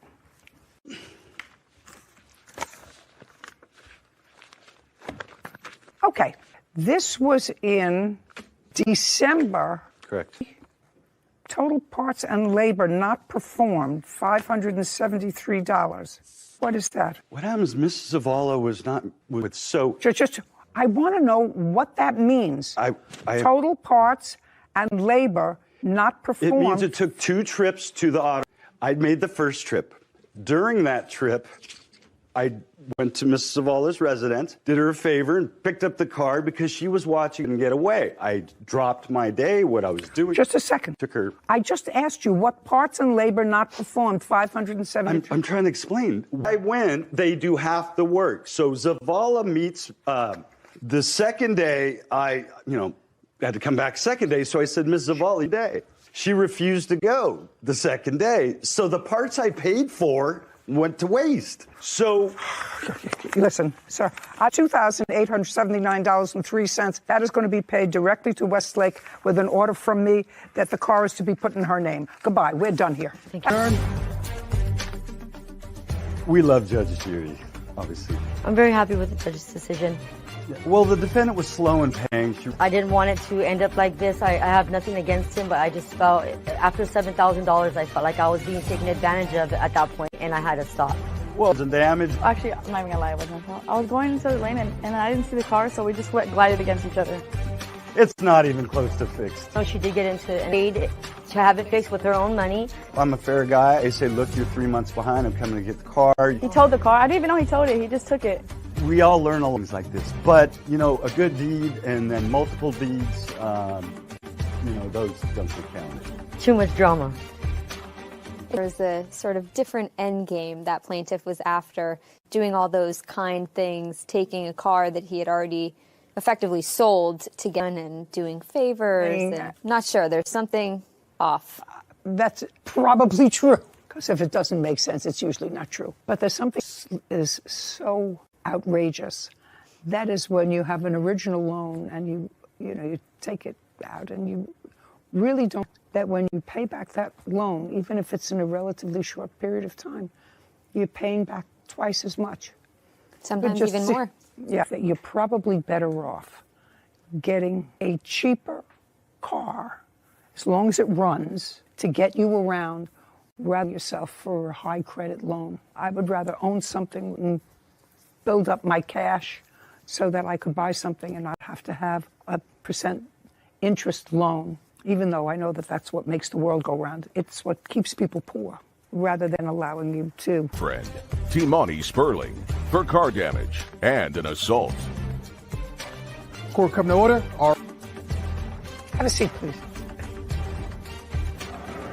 Good morning, Judge. Morning, Kevin. Yeah, case number 1182, Carter versus Sperling. Mr. Carter, you and Miss Sperling have a child together. Yes, ma'am. And based upon the calendar year, that child must be a little over a year old now. Yes. Boy. Yes, ma'am. Thank God. Well, you also had a daughter. Yes, ma'am. And that daughter is not the child of the defendant, but with another, with whom you also don't live. Right. Do you have any other children? Yeah. How many? 4 total. How old are they? 7 and 7, 1 and 1. 7? Yeah. And are they twins? No. So they have two that are mothers. 7. Their mothers are different. Yes, correct. Okay, so you have 2 7s Ones. and 2 1s, also not with the same mother. They were Right, not. just one twin. with the defendant. What do you do for a living? I work at Domino's and I do the voiceovers. For what? It's content, Explain that to me. like a TV show. Okay, well then you're going to have to speak up and slowly, because if you do voiceovers, you want to project yourself, right? Live with now. Currently living with a friend, Male or female? male. According to you, an incident happened about a year ago that involved the defendant. Yes. You each different versions of that event. You're the plaintiff. It is your allegation that the defendant assaulted you seriously. Yes. Injury on October 10th of 2020. Yes, precise. I'd like you to tell me your version of the events. Yes. She has a version that is markedly. So October 10th, I was had received a phone call to go to a defendant's house. She wanted. You got a phone call from her. Yes. To drop off some money, but I refused to drop off money if I couldn't see my son. Had you been having difficulty seeing your son in the past? But prior to that incident, on and off, and then after the incident, it got better. Okay. Your son was 3 months old at the time, according to what I read. Yes, correct. And the two of you didn't. She called you. She said, I need some money for the baby. Right. You said, I'm not going to give you money unless I can see him. Yes. If she let you see him, you were prepared to give her. Prepared to take him with me too. Well, I don't know if did she want you to take him with you? But that was my standards. Oh, so not only did you want to see him outside of her presence. Yes, precisely. That's okay. I'm not finding fault with that. Yes. I had my daughter at the same time. So you had one of your 7-year-olds? Yeah.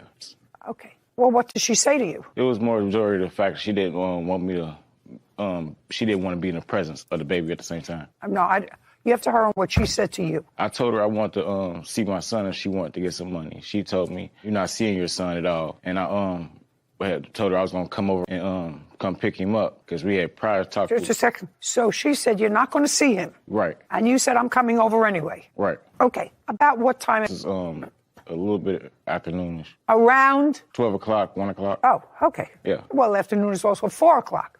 But this was about 12 or 1. So you went over there, even though she told you not to come over. Right. And you drove over with your daughter. Precisely, yes. Does she live in a house or an apartment? Apartment. First floor, second floor? But I also want to know, prior to me coming over, it was a day before, she had told me I could get him, so she had changed her mind overnight. Okay. So, without going any further, is what he says correct so far? No. Well, then let's pick it up, your version of what happened just until that point. He says the day before that he could see his son. Then you called him and you said, I want some money. He said, I'm not giving you money unless I can see my son. You said, you're not going to see him. He came. What's your story? So I had called him from work. I'm a chef. and I was working at the casino. I did ask $50 to help with the daycare fees for that week because it's $200. Okay. So you did ask him for money? Yes. Was this on October 9th or 10th? I asked him October. So you were working, called him the Yes. day before. Yeah.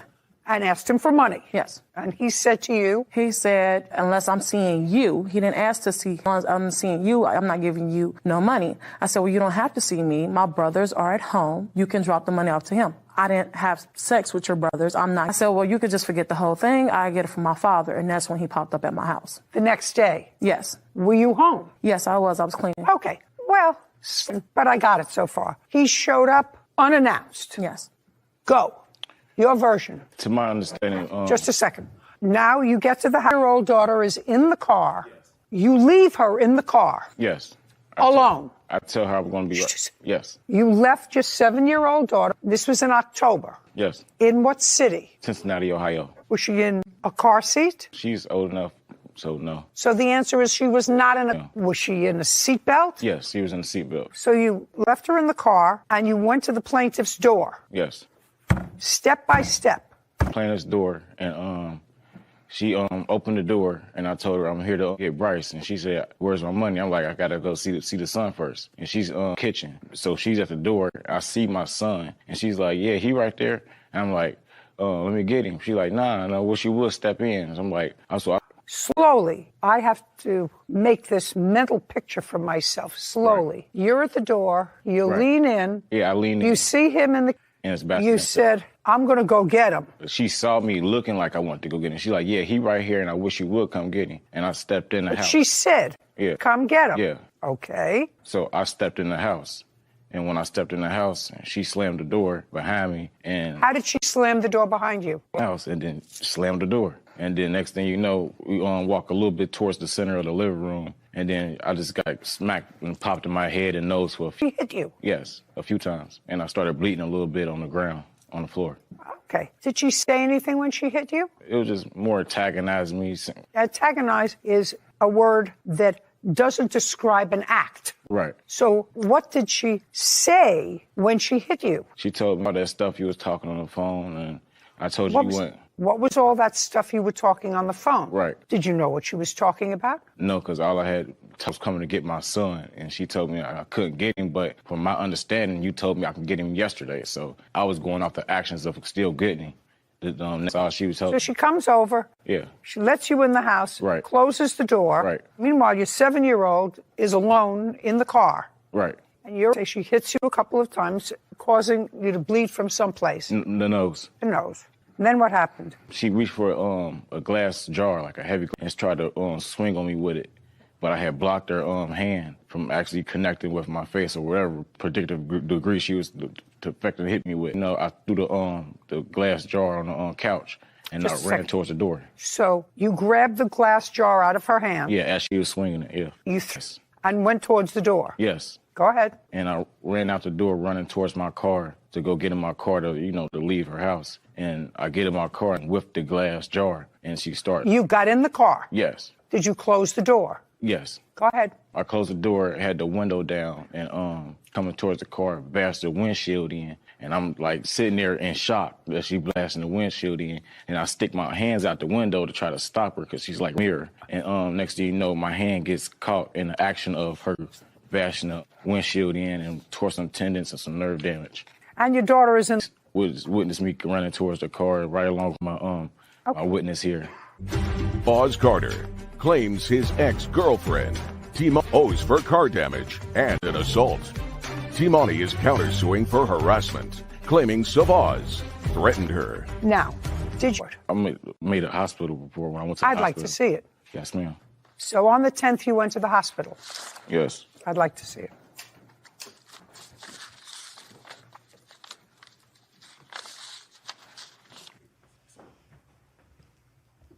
Okay. I mean, this report, right? Yes, ma'am. Initially, the nurse says patient states his baby mama attacked his car as he was attempting to broke his driver's side window. And then the chief complaint, and this is provided by a physician's assistant, patient, that's you.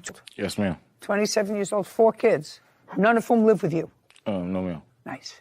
27 years old, presents for an evaluation of multiple fingers and wrists. Patient changes his story multiple times throughout the history taking and also provides very vague details. He was sitting in a car holding a glass cup, and his girlfriend came out and threw another glass cup at him, and he went to protect his own glass, them to collide and both break showering glass on his right hand. He later states that the girlfriend broke his driver's side window, which cuts. He denies any alcohol or drug use. Yeah, I don't understand how that nurse got my words misconstrued with me having a glass cup at the same time. I don't know. There. Patient stated it occurred 6 o'clock this afternoon. You said it occurred between 12 and 1. I went to the hospital at 6 o'clock because I had to drop my daughter. This incident happened, and then my brother came and picked me back up, and then he took me to the hospital around 5, 6 o'clock. Where did you drop your daughter off? Back home to her mother. What's that? Probably about 3 miles. Not far. Well, that's 1 o'clock. Then you're at the hospital at 1:15. No, I went to the hospital later on because I had to wait till my brother got back because he had took my car to go drop my daughter off because he was in the car with me. This brother? No, this is the witness. He's a neighbor. A neighbor of hers? Yes. Would you stand up, please? Tell me your name. Brandon Kelly. Mr. You know the plaintiff? I know of him. Been around him, seen him a few times. You know the defendant? Same thing, seen her a few times around the neighborhood. Do you remember? Vaguely, but yes, ma'am. Can you tell me what you saw about 1 o'clock in the afternoon? It was kind of a blur a little bit because the day before it was my birthday, but as I was outside, me and my friend... Outside of your house? Of my friend's house because it was her house. But we was outside, and you know, typically mom, baby dad drama, people yelling and stuff. But in this scenario, there was a lot of commotion. So I'm like, wow, so it just happened to see him. You saw him being chased? Yes, ma'am. By whom? By the defendant. Where was he going? He was running to his vehicle. You saw that? Yes, ma'am. Him running out the house to the vehicle and to drive off because I thought the situation was funny because I didn't know if they were serious or not because stuff like that happens all with the glass and stuff like that, but just typical yelling back and forth, baby daddy and baby mom drama. Did you see what happened after she was chasing him? After I seen him, she ran into the vehicle. Like, you know, I just seen something just getting swung at the windshield. I just seen him put his hand out. All I heard was an ah, and then spurred off. He took off? Yes, ma'am. And what did she do? She just went back to the house. Like, it basically amped up, upset. Did you report that to anybody? Okay. Can you tell me how he contacted you today? Through Facebook. Explain that to me. Basically, you know, things go around in the neighborhood. My thing recorded on her phone. She had what recorded on the phone? Well, basically had the incident recorded on her phone. The friend that you were with that day? Yes, ma'am. So she recorded them chasing him to the car? Yes, ma'am. Because she was out the window. Typical, like, viral moment, that's I guess. Did you ever see that video? No, but she put it on Facebook. I'm not really a Facebook person. So your girlfriend put the video on Facebook? Yes, ma'am. This happened a year ago? Yes, ma'am. Do you name she uses on Facebook? I'm not for sure. I could probably look it up. Look it up. Yes, ma'am. I also have the evidence if you'd like to see. I don't want to see anything yet. Okay. Got it? Kevin, would you hand that over to Sarah, please?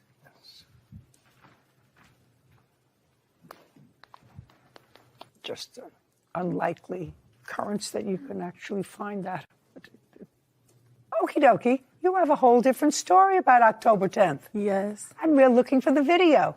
So before Sarah, who is very what she does because she's a millennial and that's what they do as a part-time job, did you follow him from your house, a glass bottle in your hand? No. Did you swing a glass bottle at him? No. How was his hand injured on October? I got the pictures to prove that he shattered my windshield. I mean, not my windshield, my windows in my living room, and his blood is on them, on the picture, so. So what you're, that he came over to the house? Yes, ma'am. On that day, because we all agree that he came over to the house uninvited. Yes, ma'am. And tell me what he did, just like I told him. Okay, he came to the door. It was open because I was mopping, so I was letting my floor air dry. He had came in the living room. I told him he needed to leave my house, permission to come in my house. My son was not in the kitchen. He was in the living room in his bassinet next to the couch. I said, my son's asleep, so I did push him. Just a second. So you put your hands on him? Yeah, I pushed him out my house. Yeah. You put your hands on him? Yes, ma'am. And did you get him out of the house? No, he started yelling and screaming. Okay. So you put your hands on him. He started yelling and screaming. And then what happened? I told him I was calling my mother and my stepdad. And that's when he left. He went to his car, I guess, to grab a hammer and busted my living room windows.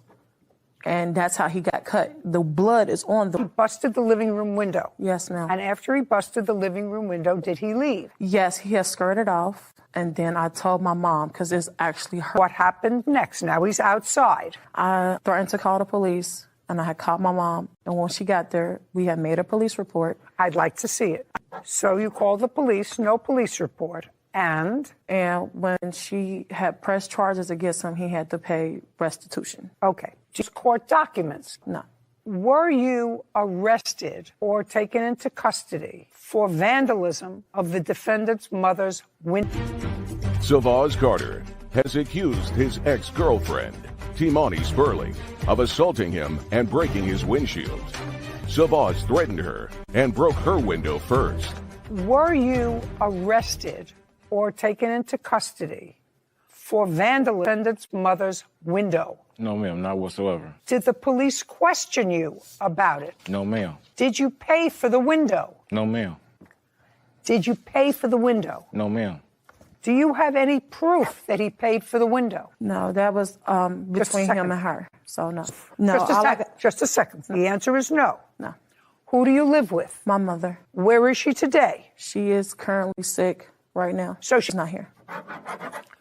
No video posted from this time. October 10th. Yeah. Do you know Mr. Kelly? Actually, yes. I had got... Just a second. Before October 10th, had you seen Mr. Kelly before? They have... Just a second. The answer is yes. Yes. When had you seen him before? Him, they do videos together. They do music together. It's all over. I'd like to see it. Gladly. Before she shows it to me, Mr. Carter, is that true? That you and your witness, Mr. Kelly, videos together? Yeah, every now and then. Every now and then? Yeah.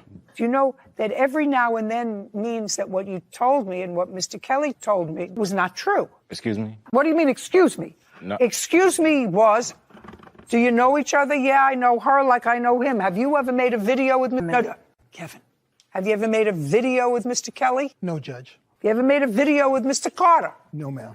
Ever It was... sang a duet? You understand what I mean? It was you not got what I mean, Mr. Kelly? It was never a music video. What? Just a second. Excuse me, may I say something, please? The video-wise, like, cameraman, we, like, far as knowing him personally, no, like I said, He I see also had him. texted me on his see him behalf. hearing before around. Just a second. That's why I say I see him hearing around. No, you think speak on this not making videos, Mr. Kelly. Yes, ma'am. That's what he did say. That is what he said. Yeah, that he I did. seen hearing around, just like I see her hearing around. Mr. Kelly. That said, How was going on? This is Brandon, which he stated his name. Savaz's brother, which is him. Savaz, he just got locked. You call me when you get a chance. This is him. But I'm not his brother. So why would I say brother? But they are best friends. He technically supposed to be his godfather. just a second. Just a second. I got it. Wow. Lie to me once. We're done. Do you understand? Excuse me? Mr. Carter, did you ever go and ask to be declared legally the father of this child and ask for certain rights and responsibilities? No, I asked for rights to stay away from me, not the child. Just a second. Do you see your son? Not right now, no. Well, not right now. Right now we're in court. Do you visit with him? No, Does he not come? lately, no. When was the last time you saw him? It's been a few months. Where did you see him? I took him to daycare and dropped her off back at home. Is that right? No, he did come and get me and my son for daycare, but we had gotten into an argument because he's not supposed to be in the daycare. He wanted to go in because it's family owned by my family. Kicked us out the car. He did not take us to daycare. But you would let him I was come in his over. car, yeah. Yeah, He you did not let him. Case is dismissed. We're done. You don't bring a witness here that lies to me. Do you understand? And just But I like the didn't. physician's assistant said, he kept telling different kind of stories. He was sort of what happened. Excuse me? Two glasses, one glass, a windshield. If somebody came after me and cut me, sir, so that I had to have hands, guarantee you there would be a police report. Guaranteed. I wasn't presented for a chance to do a police report. You've had a year. I was going through stuff with her. Okay, we're done here. Your case is dismissed, as is your counterclaim. Court is adjourned. I'm so happy because he was completely lying. The judge. Man, just a bunch of bogus going on. I'm pretty sure everybody saw that. His story kept changing. You're just not seeing eye to eye. We was raised from different cloths. That's all I can. About my child. I don't care what you do. I don't care how many other kids you got.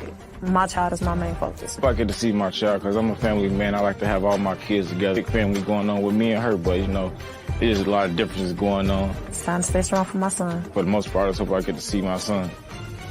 Perfect.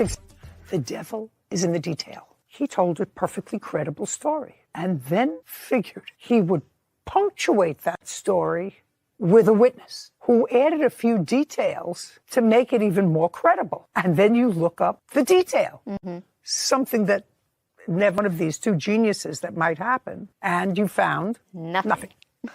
You found her name. Yep. Her name and even a birthday tribute for no video, like you mentioned. And the detail, well, do you know him? Well, I know him from around, just like, do you know her? Well, just the same way.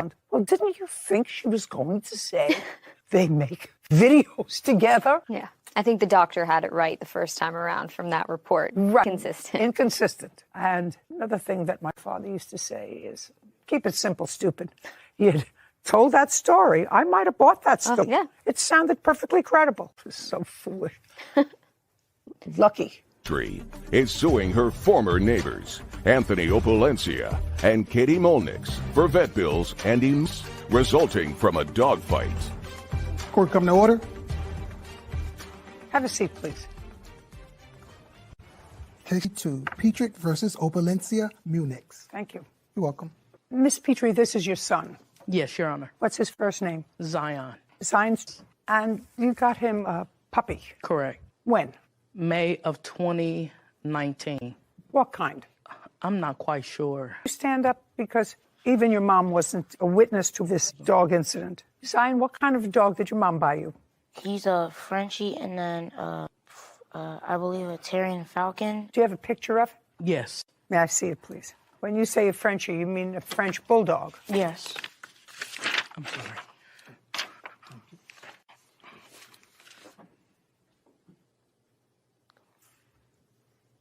Do you know? Right now, he currently weighs 12 pounds. An incident happened on the 15th of April. Yes. You weren't present. No, Your Honor. Would you change places with Zion? I want him to be right in the middle. Zion, you were out walking your dog. Dog's name, you were walking him on a leash. Yes. At what time of day? Like afternoonish. Okay. Now, you're walking Tony, and he was on a leash. Me and my friend, we were walking, going onto the trail, and then... Okay, so you were with a friend? Yes. Explain to me where the trail is. Like if you go from my house directly down from the lion fountain, and then you take a left, then that's how we were going onto the trail. Defendants live. Do you have the pictures? I do, Your Honor. I'd like to see them so I can get some idea of what you're talking about. So you can, Your Honor, so you can get a full... Zion was walking this... Hey, no. Oh, I'm sorry. No. You can't tell me where he was walking. You weren't there. Yes. Just hand me the photographs. Thank you. Go.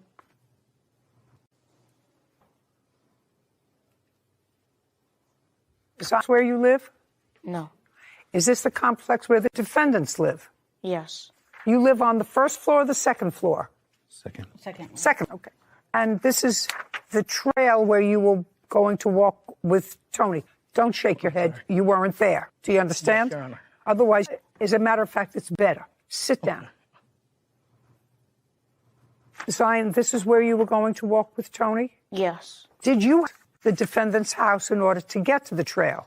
Yes. And your dog was on the leash? Yes. Tell me what happened as you passed their house. I passed, like, me and my friend were going on a trail, and then from behind us, the pit bull, it came running. Before I could really react, he had a hold of his neck, and like he was just like shaking him. And then I was in shock. And then by the time he stopped with his neck, he immediately moved like by his thigh, and then he started gripping. We were all yelling at him to stop, and then by that time... When you say you were all, so I have you and your friend. Yes. Were either of these two people there? You? Yes, Your Honor. She came after her dog? Yes, she was there. When their pit bull grabbed onto your dog, was she there? Yes. On a leash? No. Was your dog injured? Yes. How did the pit bull finally let go of your dog? A man was walking down the street. He had to punch the dog a few times, and then the dog finally loosened its grip. He punched the pit bull? Yes. Did you know who the man was? I think my mom got in contact with him. Now you can stand up. Did you find out who the man was? Yes, Your Honor. Did you speak with him? Yeah. How did you find his name? There's a group called Neighborhood Group on social media for our community. And for the gentleman who stepped in and helped my son, if you could please reach out to me. And he announced himself and who he was. And so at that... Got it. Now, sit down. You weren't home at the time of this alleged attack. No, ma'am. Who was this? Your girlfriend was home with your pit bull. Yes, ma'am. And at the time I'm reading these papers, you were under house arrest. Mm-hmm. Yes, ma'am. Ankle bracelet. Yes, I was. And you live on the second floor. Yes, I do. So you let the pit bull out to relieve itself because you couldn't go out because bracelet on, because you were under house arrest. Yes, Your Honor. The pit bull walked down the stairs by itself. Yes, Your Honor. Is this your apartment? Yes. You were standing here when the dog ran out, was unleashed. By the time you got to where the dog had... Tell me what you did to get the dog off Zion's dog. Yes, Your Honor. Well, when I... Look at me. Okay. And make sure you know I know everything. Okay. Do you understand? Yes, Your Honor. So now you're on the second floor. Bracelet. You're not allowed to leave the house, so you let the pit bull out by himself. He runs and attacks his dog. Do you either hear or see? I was out there before before the attack even happened. I actually let now him look know, at me. I let him know that I was going to get I was trying to get him. No, just listen to me. Just because you say it fast doesn't mean I miss it. You're on the porch. Let your dog out. Yes, Your Honor. Let's take it from there, step by step. So I know. Don't look over there. Walking his dog, and I went to let him know that my dog was out there, and I was just already a going to get him. You saw him walking his dog. Yes. With a friend on a leash. Yes, Your Honor. And when you say you let him know, what did you do? Listen, what did you do? Don't cross your arms. What did you do or say to let him know? I said, hey, my dog's out here loose. So, I'm going to get him. No, let's go slow. Hey, my dog's loose out here. And I'm trying to go get him. And you're going to? Get him. And when you say that, you're on... No, I'm not on the porch at this point. I'm going to get my dog, is what I'm doing. Well, why would you let the dog out if you were going to get the dog? I didn't think I would have to go get the dog. He comes back normally, so I didn't think I was going to have to go get him. So it is your routine to let the dog out? Not only when I was on the bracelet. In what month were you placed on the bracelet? May? Don't look at him.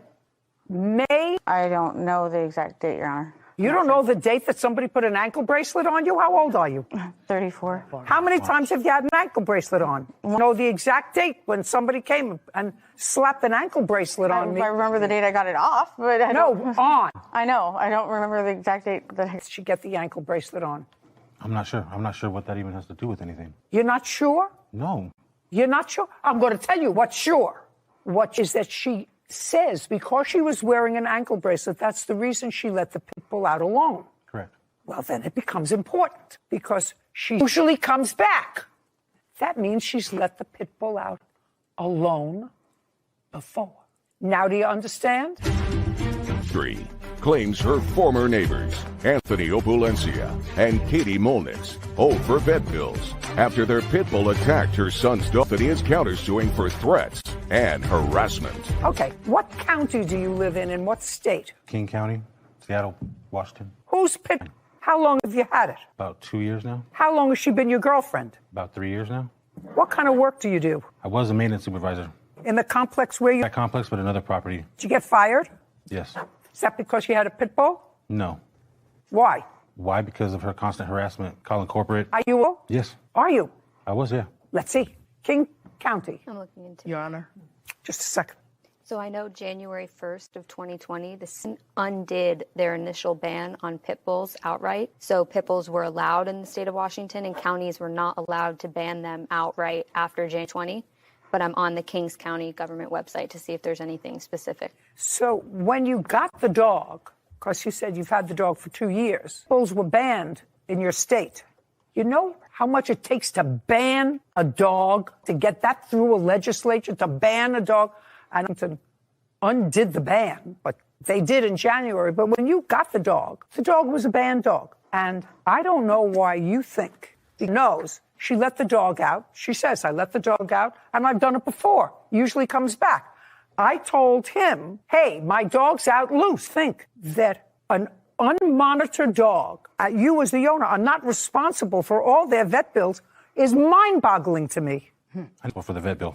Oh, well, then what are we doing here?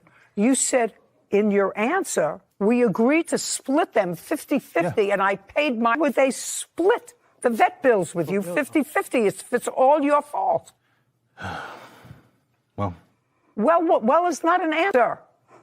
Well is not an answer. If she's lazy and instead of walking the dog on a leash, does significant damage because the dog might have just as well attacked the child as the dog. Dog would never attack a child. Would only attack another dog. Is that what you're saying? You want me to show you? My dog around other dogs, around kids? Well, let me tell you. It was the actions of that little dog. I want to tell you this. Yes, ma'am. I have drawers full of letters from grandparents and parents who say, my pit bull is wonderful. One day it turned. And when a dog that weighs 10 pounds or 12 pounds snaps at you, I have a dog that weighs 4 pounds. If I annoy her and she's sleeping and I wake her up and she nips me, she hasn't done smart, I would get hurt a little bit. But when a pit bull attacks somebody, they can kill them. And if you have a dog like that and you're a grown man, that would be on you. And if girlfriend over here decides that that's okay, when you subject children to your dog, you're making them take a risk that they didn't ask for. Why would you, a child, yours or anybody else's, from an animal that's capable of causing serious physical injury? There's a list of dogs in most states that insurance companies won't even insure your house if you have a pit dog. Why do you think they do that? They're in business to make money. And all you pit bull owners out there, I've heard the hate mail. Don't bother. I don't read it. I'm sure that there are terrific pit bull pets that are wonderful. They have the capacity to kill you. They have been known to kill you. I never knew anybody that got killed by a Shih Tzu or a Yorkie or a never.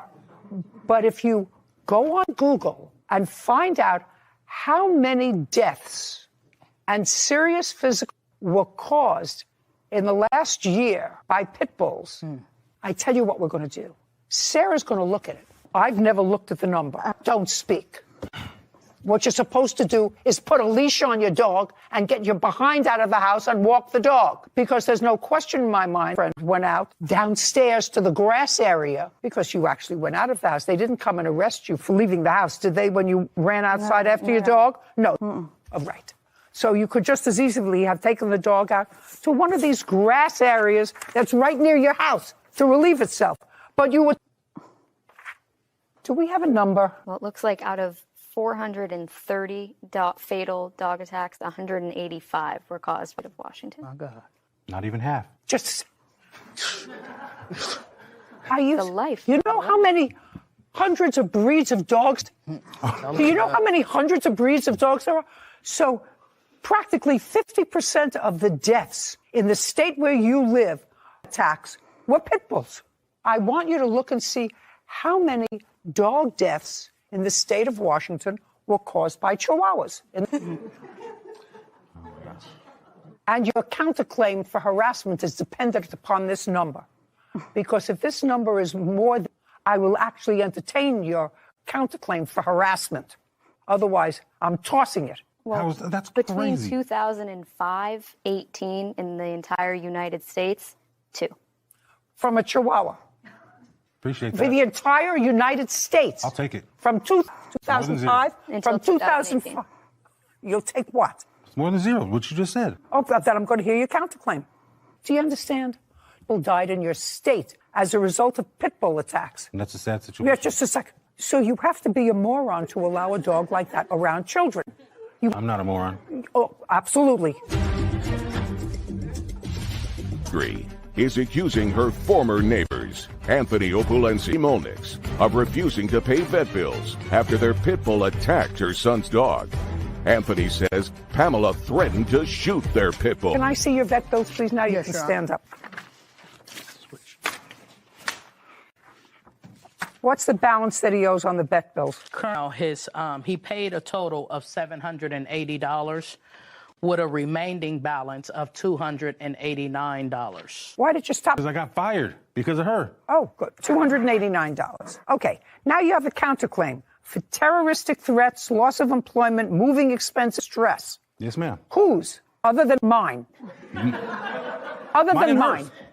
You have to understand something. She's a wrongdoer. She is. You don't know that. She allowed a dog off leash because she was lazy, and she let the dog go out, attacked another dog. And you recognized your fault because you paid the vet bills to your credit. You paid the vet bills until you said. The suggestion is you got fired because of her. It's not a suggestion. So, just a second. You had in the house, she reported it to whomever, animal control, the management company that you worked at. Yes, ma'am. It's her right. Other than that, what are you complaining about? It's her right to report that because you maintained a dog in your house, your girlfriend let the dog roam free, not once, but according to her, regularly, that she felt created a threat to everybody in the neighborhood. The truth is, so do I. So if you have something to show me terroristic threats that she did, I'll be more than happy to see that. I wasn't there when it happened. She was, so. Okay. Terroristic threats. Yes. Okay. Terroristic threats. After the incident happened, and she came over to talk to me about it. She completely freaking out, and I was trying to calm her down, but she's telling me that she brought her gun over with her to shoot my dog in the head. She was going to shoot your dog. Mm-hmm. Did you see a gun? I did not see a gun. Okay. Next. What's next? What's next? Continued to call me, separating me from the work I need to do almost daily. At least every other day, she's texting me, calling me. What are you gonna do about this bill? Where's my money? Answering her. And she starts calling corporate and calling my management company and harassing multiple people on the board there. So they're calling to try to smooth the situation out, do what you can to. So, okay, I'll do that. But even though I did, she still kept calling. Counterclaim is dismissed. Judgment for the plaintiff in the amount of the remainder of the vet bill, which is $289. We're finished here. Thank you. Thank you. Court is adjourned. I'm irate right now. I just want to say I've been watching Judge Judy for a long time, and I knew that coming here that my case would be heard and justice would be prevailed. Thank you. The animal control, I think there's a few days later or a week later or something. Our dog, he's an all-white dog, so he was just full of blood. Then? We'd already gotten rid of him. You should have your dog on the leash. There's not much to really say about it. It was scary. I mean, it's a horrible thing. Other people, nor do we want our dogs being hurt, vice versa. Just please leash your dog up.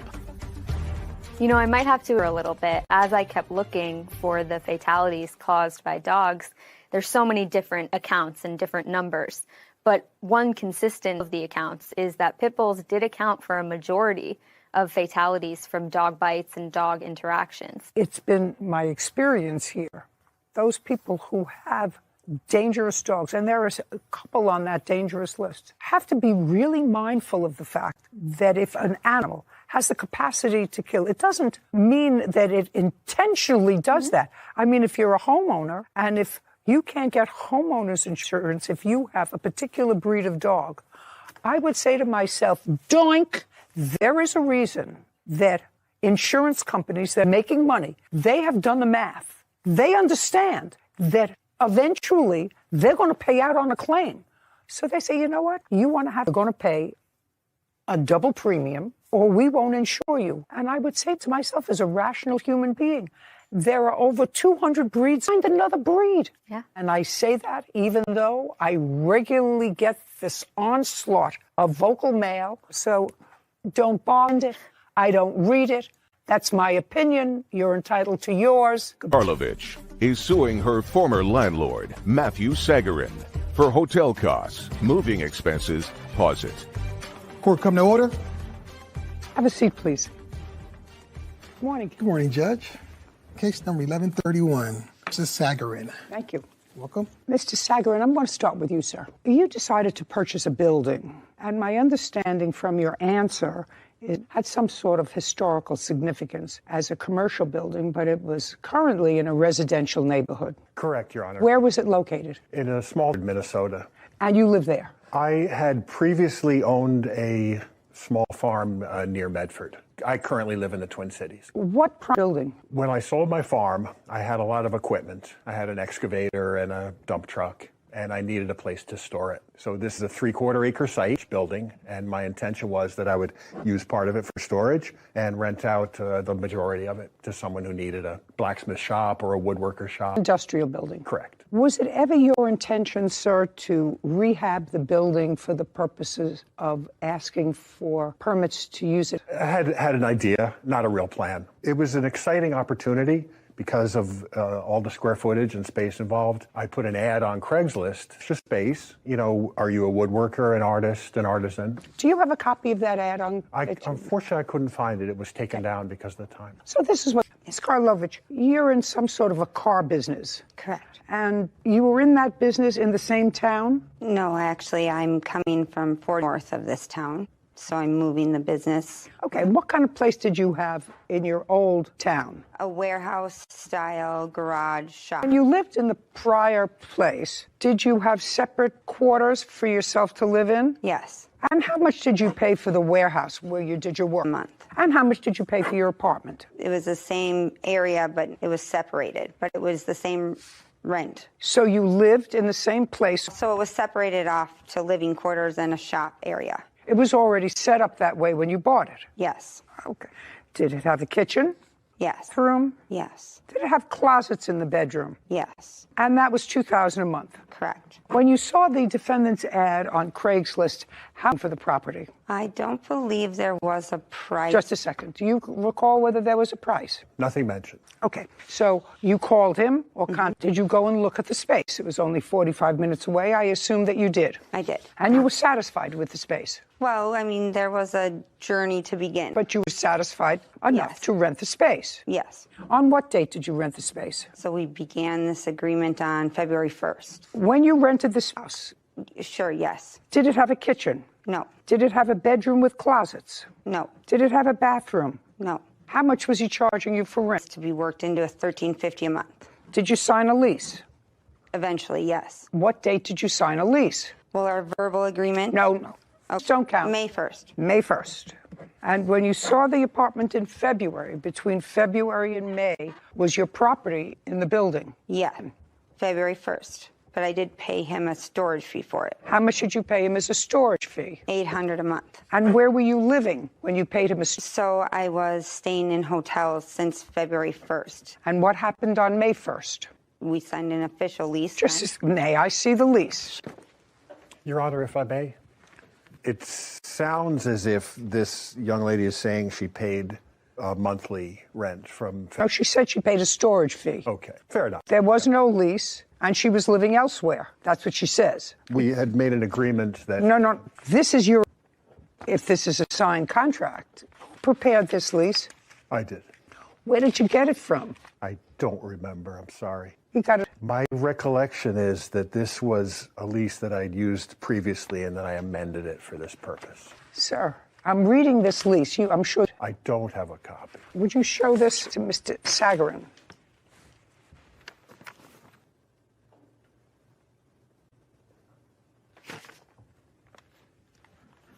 Is that the lease?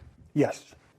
Okay. It says the term of the lease and the occupancy that will be used and occupied exclusively by the tenants and occupants above, except as follows. No part of the premises shall time of the term of this agreement by the tenant for the purpose of carrying on any business, profession, trade, of any kind, any purpose other than a private dwelling. Kevin, show the defendant this.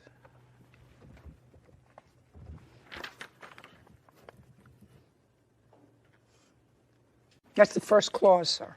Okay. Yep. So I read it out loud because your position in your defense to this action is she wasn't supposed to be living there. This was a non-residential building. It has to be used for her business only, which she had stored from February to May, and that this clause is inaccurate. Oh, I agree. Your problem, sir. You prepared the lease. Correct. You signed it, and you're bound by it. Yes. Which is a problem for you, because if what you want to tell, well, it may say that, but we agreed that the premises wasn't fit for human habitation. It had no kitchen, it had no bath, none of the amenities, the basic amenities that one might expect to find in a dwelling. She knew that. She moved in that way, and therefore I'm not responsible. She says I'm responsible for. Your problem is, sir, and I think you're a perfectly reasonable man. You created a document that is hurting you. I understand that. I will say, she had mentioned right from our very first conversation that she may have intended to live there. And I said, shut of that will be. I don't know the zoning. I don't know what the building department will. I said, I don't. Doesn't matter. You were renting. On you. Just no, it's not on her. And I'm sympathetic to you, sir. But your contract that you created says to her that she can live there with her selling. Now, when you moved in May, it had none of the amenities that you had had previously when you lived in a building that had a spare son. That would be a fair statement. That's a yes or a no. Yes. And you moved in anyway. We had verbal agreements. You can't have a verbal written contract. That's what he's bound by. Okay. My point is that you knew when you moved in there, it didn't have any of the amenities that you and your son, and you knew that since February. They were promised. When you moved in May, were they there? No. Did you, in May, start to pay $50 a month? Yeah. Did you live there in May? Well, I attempted to. Just a second. Did you live there in May? Did your son live there in May? No, with his father. Did you live there in June? Yes. Did you pay the $13.50? Yes. Did you live there in July? Yes. Did you pay the? Yes. When did you finally leave? October 1st. So May, June, July, August, and September, for 5 months, in the same place and in the same condition as you saw it both in February and in May. No, there were some upgrades. Okay. What were the The bathroom was roughed in. Bathroom. What else? That's it. Where were you living out of? An RV in the front yard. Okay, so you had an RV. Mm-hmm. Is not an answer. I'm sorry. Yes. And it had a place for you to sleep. Yes. And you had a place for your business. What were you storing there? Well, storing things for my business, but I couldn't run the business there. You weren't allowed to run a business there. Yes, according to this, you weren't permitted to run a business there. Sure. Okay. B. Karlovich claims her former landlord Sagarin owes for hotel costs, moving expenses, and a security deposit after the building she rented was condemned by the city. On his property, in your RV, with your stuff stored in his building, did your son ever move into the RV? No, and because the inside was not livable yet.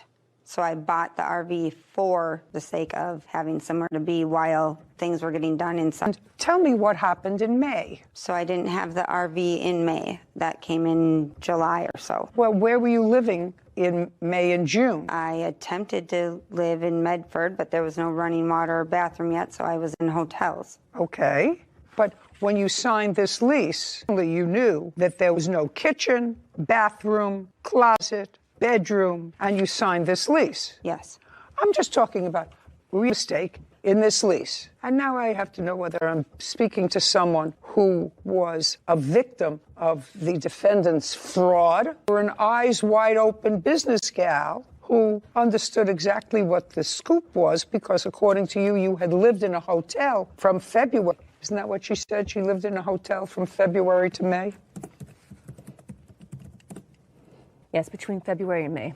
So from February you signed this lease, you were living in a hotel. What's the name of the hotel? The Motel 6. And where is that located? Well, I stayed in different ones, but I have them. I don't need receipts from all of them. You were staying in the same Motel 6 between February and May? I went to Florida and stayed in a Motel 6 where there was work. What'd you do?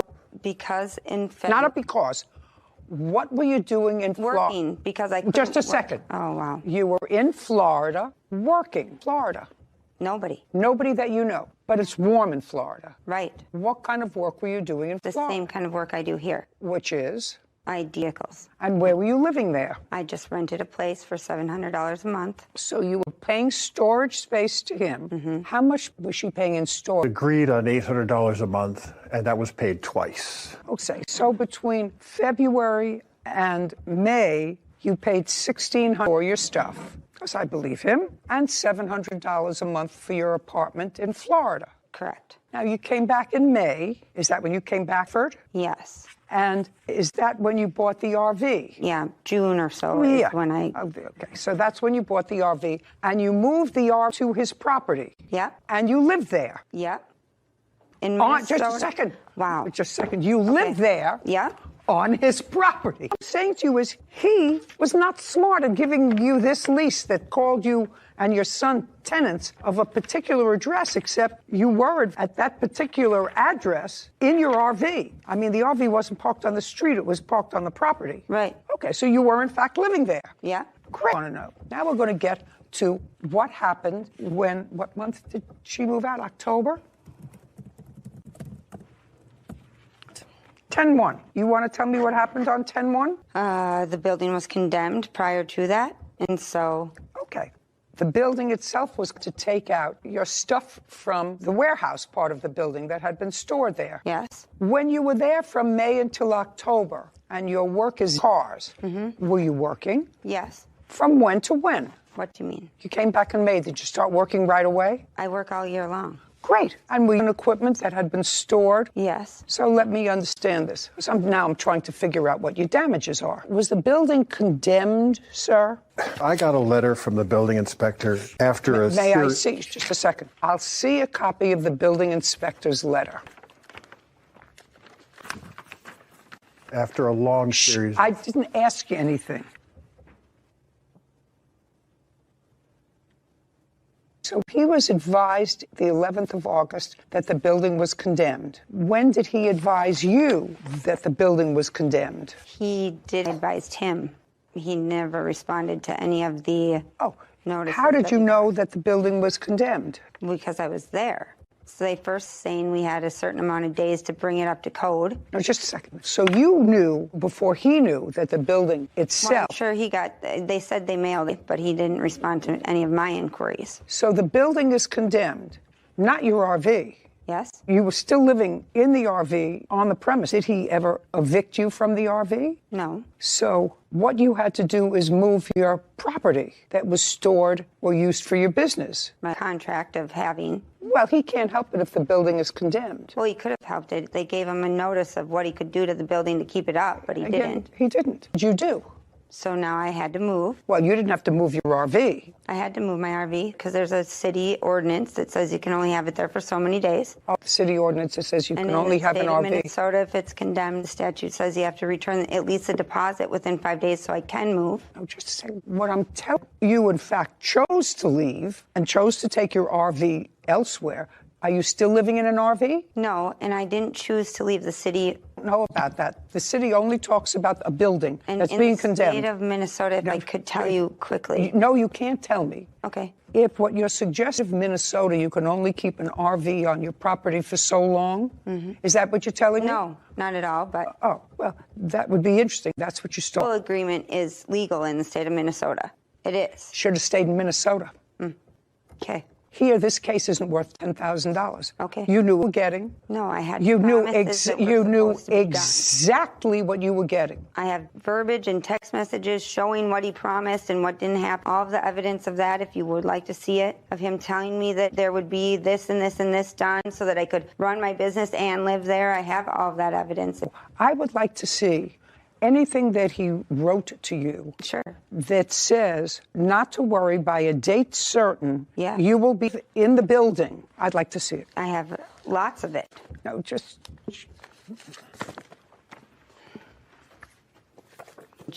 from the agreement on February 1st is him telling me that with No. Just Okay. give it to me. Tracy Karlovich has accused her former landlord, Matthew Sagarin, of renting her a building that was condemned by the city. Says Tracy lived on his property and stopped paying rent for several months. Okay, the last conversation you had with him, and this was after the building. I leave clean in 30 days quietly for the $1,350 deposit returned to me in cash, plus a check of $2,000 extra. I have to start over again, and I have a business. I think $2,000 on top of the deposit returned to me is getting, since we make a 2-year agreement. Now, did Ms. Karlovich give you a deposit? Yes. How much? $1,350. Did you? I did not. Why? Because she paid the first month's rent of $1,350 and no rent of any kind for any after that. Okay, so And she paid. My feeling was, and I'm not a lawyer. No, I don't want to know your feelings. Feelings don't count. I did because she owed me for 5 months' rent. Just a second. 5 months Feelings, rent. don't speak to him. Feelings don't count. I deal with specifics. Return her deposit. The reason you said you didn't return her deposit is that she moved in May and paid the first month's rent. She pay in June. Yes. Did not. Yes. I'll come to you in a minute. Did she pay in July? Did not. August? Did not. September? Did not. Nor did she move out until the 1st. Just a second. Yes, I did. What does that mean? What? You don't have to bother taking this down. I'm not even hearing it. They want to talk to each other. Let them go to a counselor. I am not a counselor. I'm a judge. Show me proof that you paid him rent, $350 in June, July, August, and September. That's all I need. You run a business. You have a bank account. Correct. He doesn't give me a receipt, so I don't have that. But I did pay in June and July. And August is when we got the first letter saying that they were going to condemn the building. That's when I didn't pay. Okay, let us assume that that's true. I'm not sure if I believe you, but let us assume that that's true. I'm trying to see if you're in it back. Sure. You received a notice, according to you, in August that the building was condemned. Well, not according to me. Don't It's here. speak. Sure. You received notice that the building was condemned. Was the RV there in August? Yes. Did you live there in August? Yes.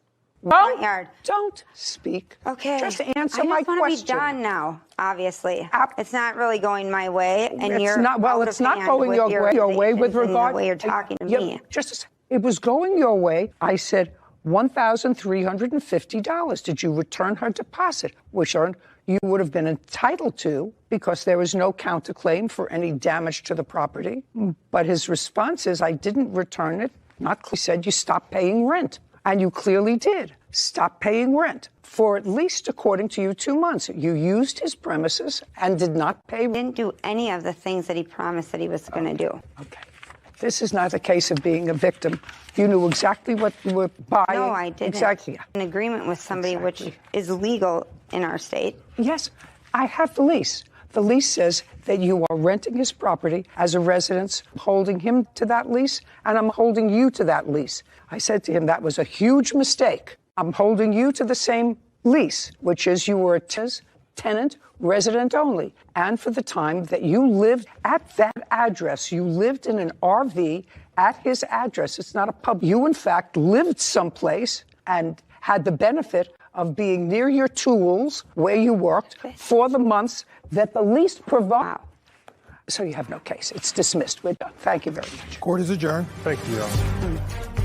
We had a verbal agreement starting in February. No, I think she was honest. She wanted to run a business and live there. Completely have lost my business and I have nowhere to live now. It was a really unfortunate situation. It doesn't even matter now. It's not anything I feel good about. I mean, it doesn't matter. I don't even want to talk about it. Yeah, no question it was a learning experience. I think that case was a question of why non-lawyers should be very careful when they're drafting legal documents. And it seemed like he had been familiar with leases, sort of used a previous lease and amended it, but such a big clause to miss in the beginning can, as we just saw, ruin an entire... The terms of the lease were probably a lease in an apartment that he took at some point.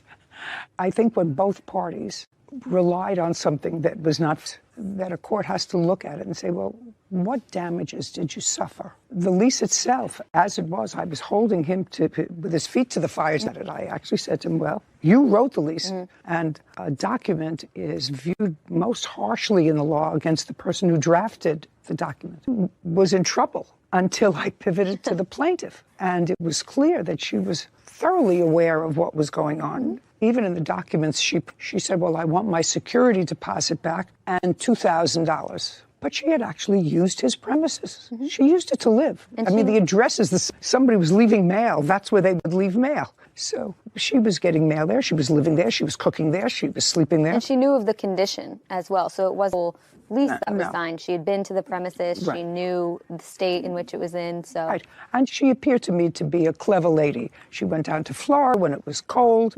Anyway, I think that the outcome was fair. She ate the steak. She lived there. You pay the... Is suing independent contractor James Furtado for car damages, breach of contracts, and... Court come to order. Be seated, please. Hello, Judge. Case 10, Mrs. Furtado. Thank you. Miss Airy, you have a business. And let me see if I can summarize what I understand your business. You own a fleet of cars. No, that's a yes. Yes. How many? How many currently? And what you do is you lease those cars or rent them, either by the day, by the month, by the week, to drivers who you do their own independent contractors. They pay for the rental of the car. They do trips for you from your client list to keep a portion of whatever the trip is. Is that the business model? Yes. Correct? Yes. So let me understand the dynamic of the cars by the day, week, month. Daily. How much do you charge for a day to the driver? You are a driver. Okay. Yes. How much do you charge a day? Fees. It all boils down to about 45% is what the company actually receives. So they don't actually lease the car from you. Percentage of whatever the fares are?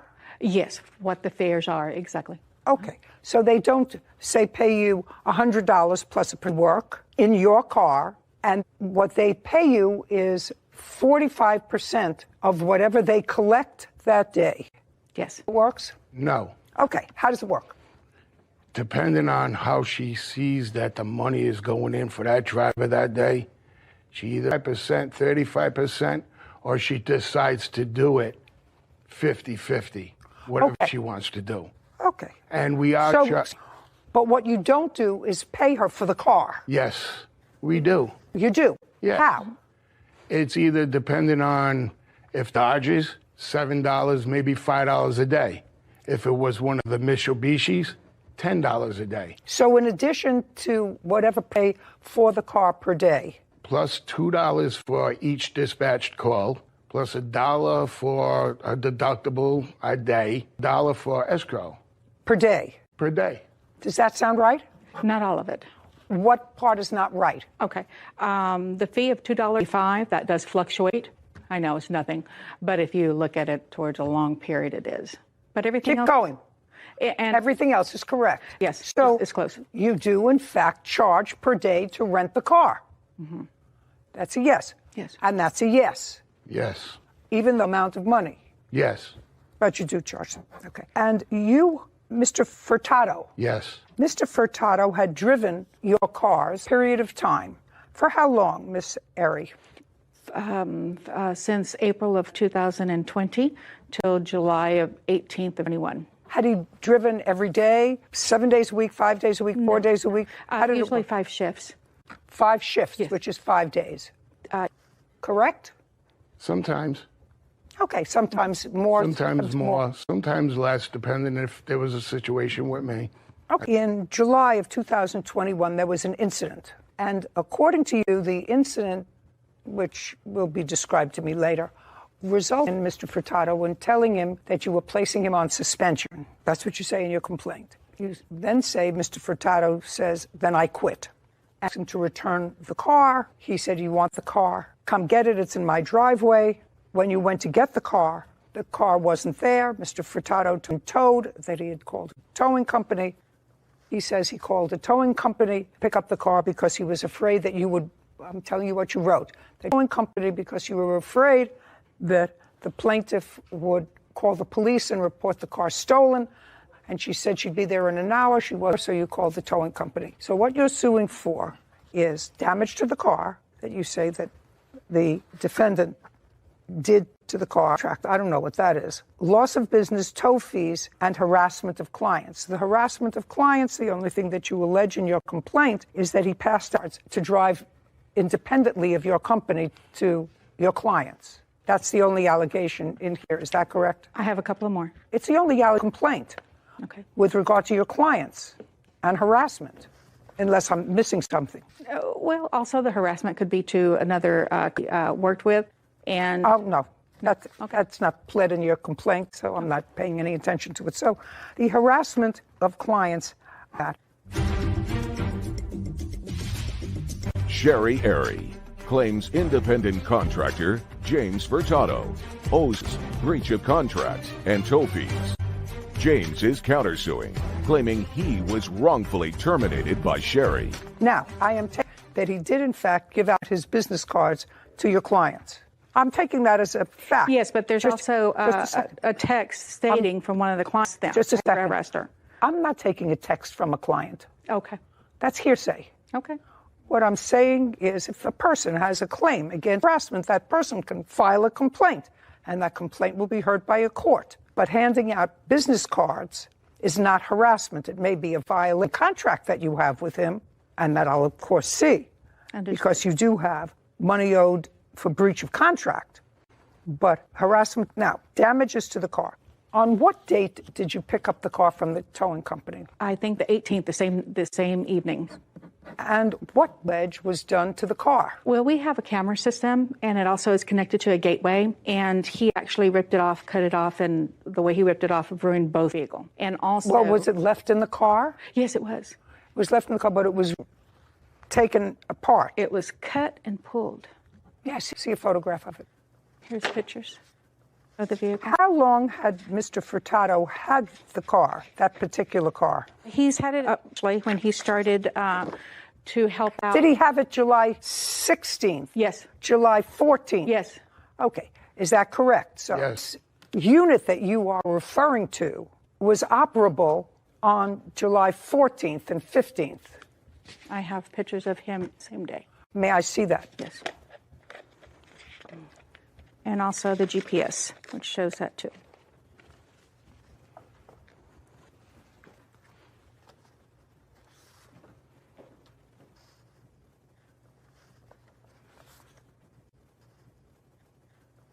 Do you have an estimate to fix these? Yes, ma'am. May I see them, please? So repairs or receipts, I have receipts. I just want the receipts, things where the wires were cut. Okay. I have copies of the so-called receipts. Just for the wires that were cut. Okay, gotcha. Just for the... Would it be faster for me to get them out? Sure. Yeah, it would definitely. Thank you. Jeez, this is the only receipts that I received that has anything to do with the camera. Okay. Well, I have more here. I just have to find them. It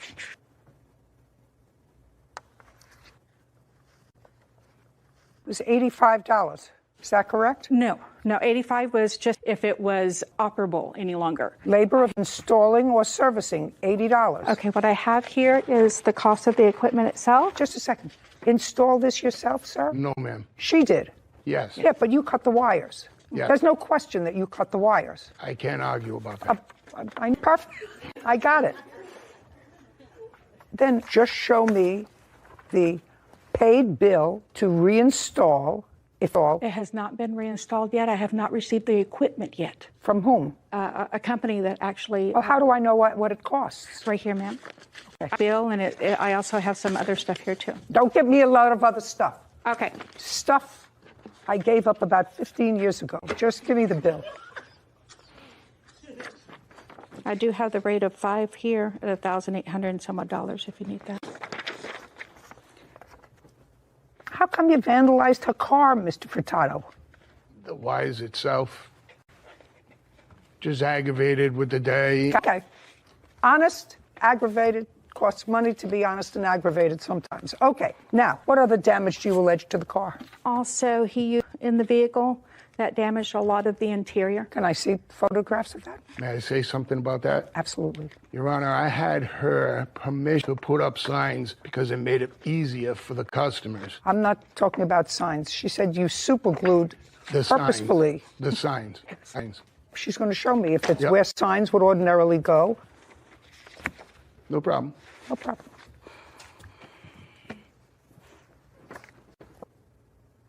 No. No. This isn't acts of vandalism. This is where clearly signs were. Clearly signs were? Where signs were. They're Velcro for signs. He was not given permission to put those up there. There were not signs of. Show me a picture of signs that you had in that car. $547. Breach of contract. What contract did he breach? Independent agreement that we had that he does not solicit to our. May I see the contract that you signed with him? Contract.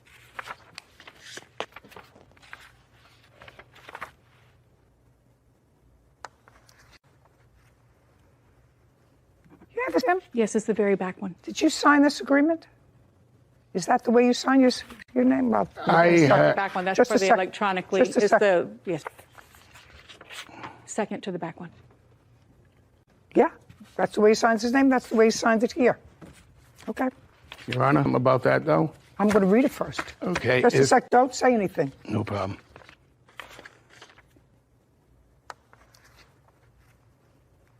What state do you live in? Florida. Sarah, see if you can find anything in the state of Florida of non-compete clauses in an employment contract. I see in your agreement that he signed, you've put in a 4-year period. He can't go to another company or drive for anyone else. I downloaded that from Swift Forms. Oh, well, that's a problem. Is accusing independent contractor James Furtado of vandalizing her car after he was suspended.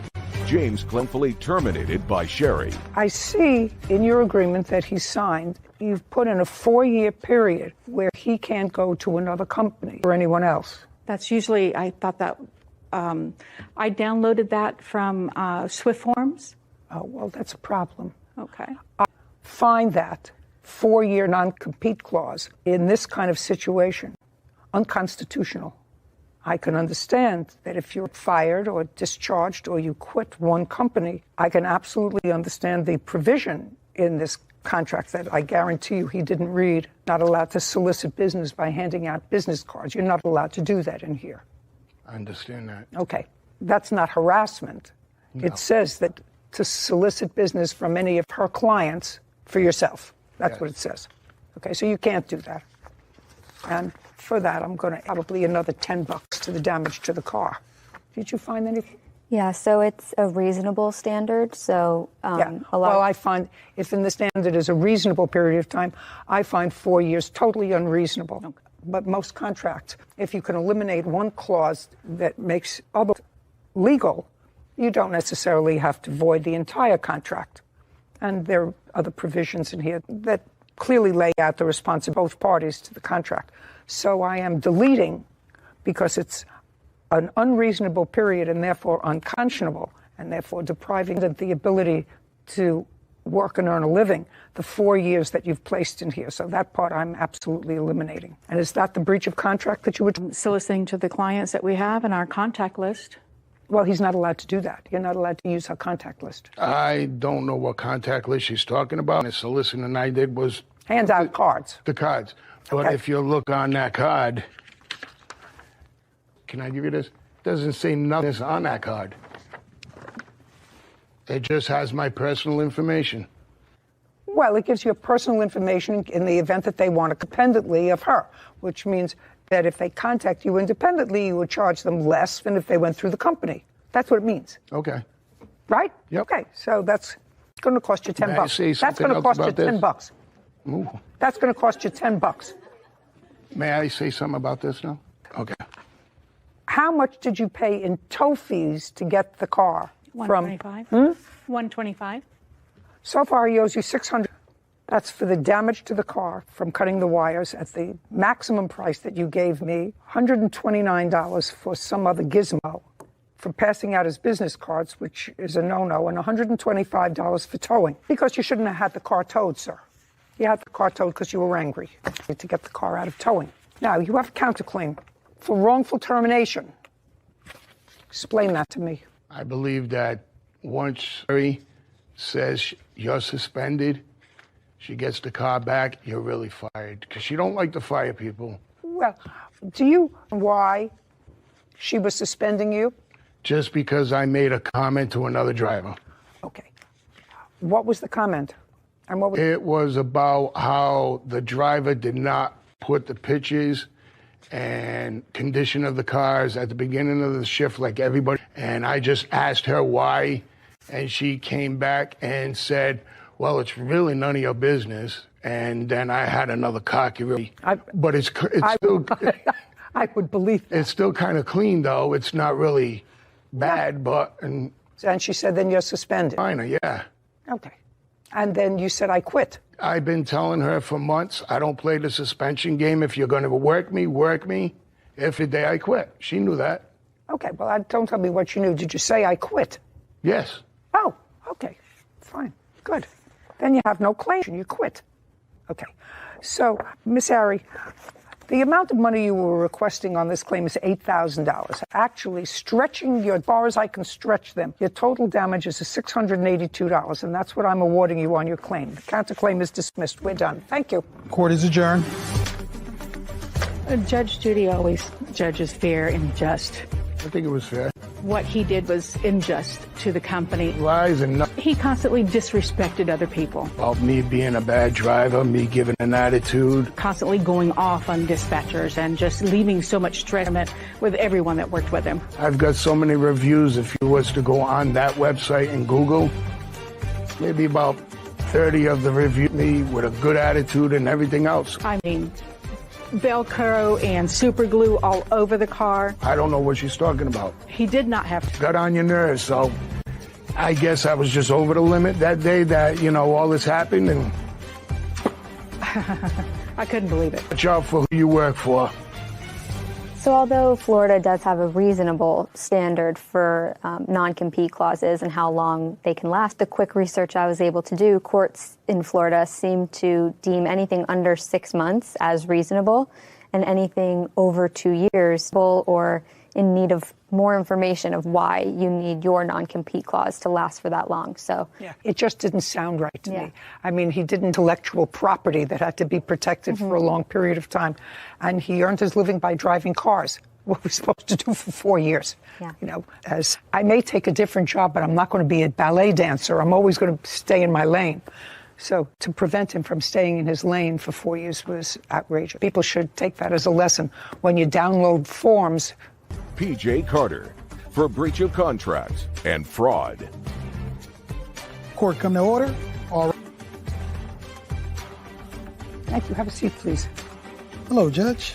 Case 1069, Lewis versus Carter. Thank you. You're welcome. What got you interested in breeding dogs? I love the breed, and I wanted to help bring something to the breed to help bring healthy dogs into the breed.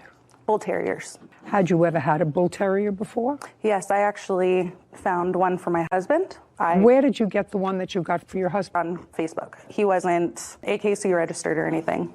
Well, if not AKC registered, how did you know that the one that you got for your husband, a purebred Bull Terrier? Well, we were told that he was purebred. We saw his mom and his dad. Well, you saw two dogs. Yes, but at that point, interested in breeding. Okay, and that's a male dog? Yes. Who I gather from these papers has never been neutered. No, he have an unregistered, unneutered dog. And according to you, I think what you said is you wanted to do something for the breed. Would you read that back to me? She said, I love the breed and I wanted to help bring something to the breed to help bring healthy dogs into the world. So you went looking for a female? Yes. Just to be what? A companion. Okay. Not to breed? No, I actually have evidence. Just a second. Not to breed? No. And how did you find the defendant? On Facebook. She is, according to your papers, a recognized breeder of bull terriers. Yes. Pay for your husband's dog. $400. Now, you found the defendant, who was an experienced breeder of bull terriers, on Facebook, who ultimately purchased a female puppy from her, whose name is, I think, Adora. Yes. On what date did you purchase the dog from her? On 19th of 2020. Did you pay her the $2,000? Yes. Did she pay you the $2,000 ultimately? Yes. And your companion, but this companion dog did in fact have a litter. Yes. So, sorry. I'm getting there. This litter, that wasn't an accident because you didn't breed this companion dog with your husband's dog. No, ma'am. Because you're papered. Yes, and I would never do that. Sometimes you don't have a choice. So you purposefully bred the dog to have a litter. On what date? Third, we did artificial insemination, and again on January 6th of 2020, or 2021. And who owned the male dog? Miss Carter's male dog. Is that correct? Yeah. And that litter produced how many puppies?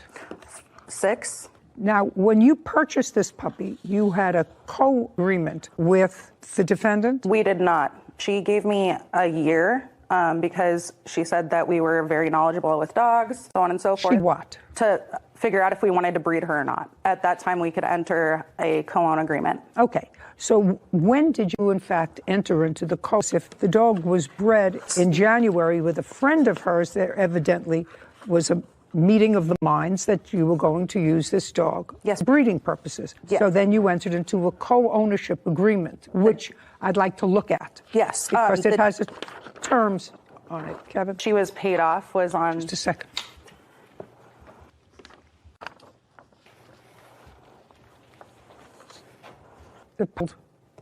You purchased on what date? That's what I was trying to say. We got her on July 19th, and when she entered into the co-own agreement was on July 9th of 2021. We went into it as a pet agreement, and then when she paid the dog off, I said, okay, now you want to go into the co-own, or do you guys want to keep her as a pet? So then we both agreed to do a co-own, which is this contract, and then I registered her. When you registered her, did you pay the plaintiff any money? No, I paid for the registration. Okay, so let me understand this. She paid you $2,000, right, and it was sold as a pet. Right. Just want to get it clear. If she decided within the 1 year she wanted to breed her, then you would not get any puppies from the litter. No, I would. You would. So you were supposed to get how many puppies from a litter? 1. Did you get the first litter? Yes. Did you sell that puppy? Yes. For how much? She has not been paid or anything yet. It was to my best friend, but she was for $2,500. Okay. Did you remaining 5 puppies? Yes, ma'am. Or we kept 1. We sold 4. Sorry. Did you keep a male or a female? A male. How much did you sell the other? For $2,500 to $3,000. And how much approximately were the vet bills and the breeding that you had? Like $2,300. Okay. And what was the stud fee for the dog? $1,000. You spent $1,000 for the stud fee. And how much for shots for the puppies, etc.? I'm trying to figure out. You sold the puppies for an average of $2,700 apiece, times 4. Well, there was 3 that was sold for $2,500, and then 1 that was sold for $3,000. Says dog breeder PJ Carter. PJ is countersuing, claiming Taylor breached the breeding contract and wants her to return a bull terrier. Okay, so $500, and minus $1,000 that you paid for the stud fee. Yes. Is $9,500. What your vet bills were. Okay, I think it was about... Don't give me anything other than bills. I don't want to see anything other than bills. Okay. Just make sure I'm sending you the right thing. Sarah, do me a favor. Add at those for Dora and her puppies. Okay? Okay. So far you've covered the cost of the dog and made several $1,000s. Sarah's going to tell me exactly how much. Complaint. Your complaint is that the defendant must have forged your name to AKC papers, taken you off as the co-owner of the dog, making herself sole owner of the dog, which disallow from registering the dog or further breeding the dog. And showing. And or showing the dog. Yes. You've never shown her before. No, the only I didn't was because of COVID. You've never shown her before. No. You have a counterclaim. And your counterclaim is for breach of this contract and for the value of the dog, which actually you've already been paid for, $2,000, and or the dog back, which you're not going to get because the dog is part. Your Honor, that was the other thing too. I wanted to request that I get ownership of Adora. My only question is, did you in fact sign her name to a document that allowed you to advise the AKC, but you're owner of the dog? No. Well, are you now the sole owner of the dog? Only with the AKC. That was a confusion. She was thinking I would steal the dog from her, and I said all ownership of the breeding rights of the AKC, that's it. Okay. Now, you took ownership of that while you had co-ownership with her, and you did that by just in your own name? Right, and she could have done the same thing to me. But she didn't, because that's a breach of contract. But the contract already had been broken. That's why I put... Just a second. You have to tell me what you think gives you the right to change the contract that you had. There was, because you are now the sole breeding right owner of the dog, and prior to that, both of you were. Right. Okay. So there is a difference. Could have done it to you, you did it to her. So you have to tell me what you consider a valid reason and one that did not breach the contract entered into. Right. Okay. I tried to teach her how to register the puppies, and she refused my help. So when she registered the puppies on May 1st, she registered one of the females. That was actually a typo. I don't want you to interrupt again. Okay. She registered one of the puppies with full breeding rights. Correct. That was in violation of what clause of this agreement? Just tell me. On the back, under breeding agreement number 3. Okay. All puppies with limited papers, unless agreed upon by everyone, must be stated in the contract between future breeding partner. Okay, puppies must be sold with limited papers. I understand what that means. Right. You know, that means that they're being sold as pets. And the people don't have breeding rights to them. Correct. Right. So she sold it with full breeding rights. Okay. She registered it with full breeding rights. Just a second. She registered it herself? Correct. Breeding rights to her? No, to the person that bought the dog. Kevin, may I see what she's talking about? And I have that total. Your Honor. I have that total, $1,553.35. Great, thank you. Your Honor, I have evidence. Just a second. Okay. Interrupt me again. Sorry. Subtract that figure from $9,500, please. It's the top one to your left, Judge. Shh. Okay, this says the dog was registered online with AKC on May 1st of the dog with full registration, and on July 9th, it was corrected to limited registration type. By myself. By you. I corrected it. No, ma'am. Are you? Sorry. If you do it again, I'm just going to dismiss your case, and then we're going to be gone. Did you, in fact, allow on May female puppy to be registered with full breeding rights to the person that you sold the female puppy to? I did not. That's either a yes. Yes. That's either a yes or a no. Well, you just told me both things. On May 1st, when one of the puppies was sold, that puppy, and allow it to be registered with full breeding rights, full registration. Did you allow that to happen? No. That's either a yes. You have some proof of that. Yes. I'd like to see it. I have that number for you. What is it? $7,946. And okay, thank you.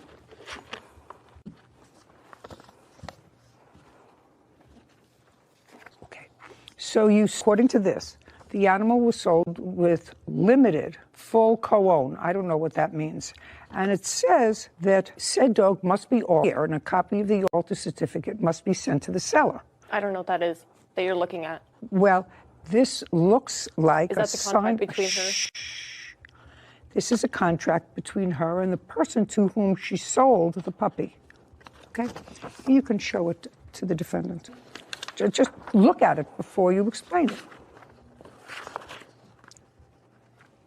Yes. So on the day that she registered 3 different puppies, the one they kept, the one they sold that I had no part in selling, and another puppy that I had sold for them. Out of those 3 puppies, those 2 full breeding rights and did not have my kennel name in the registered name. Okay. So how is it an accident? The puppy that I have nothing to do with gets full breeding rights, and AKC says they have full breeding rights. She registers 1 puppy correctly, 2 puppies incorrectly, the 2 that I have nothing to do with. So after Just a second. She's to that question. What is this that you're showing me? On the highlighted part where she says that she wanted no responsibility or anything to with rehoming the puppies.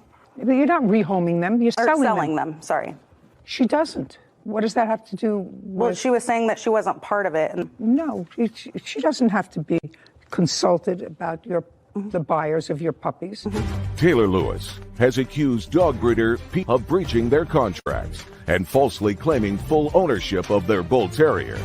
PJ wants Taylor to return the dog or get her fixed. They have to be registered in the proper way according to this contract, which she says they were not. And according to the AKC, they were not registered consistent with the agreement that you had with her, which is that she would be consulted. You would consult with each other with regard to breed and ownership. Well, so it's a problem. You want to keep this dog? Do you want to keep this dog? Yes, she's a part of my family. She's tattooed on my arm. Okay.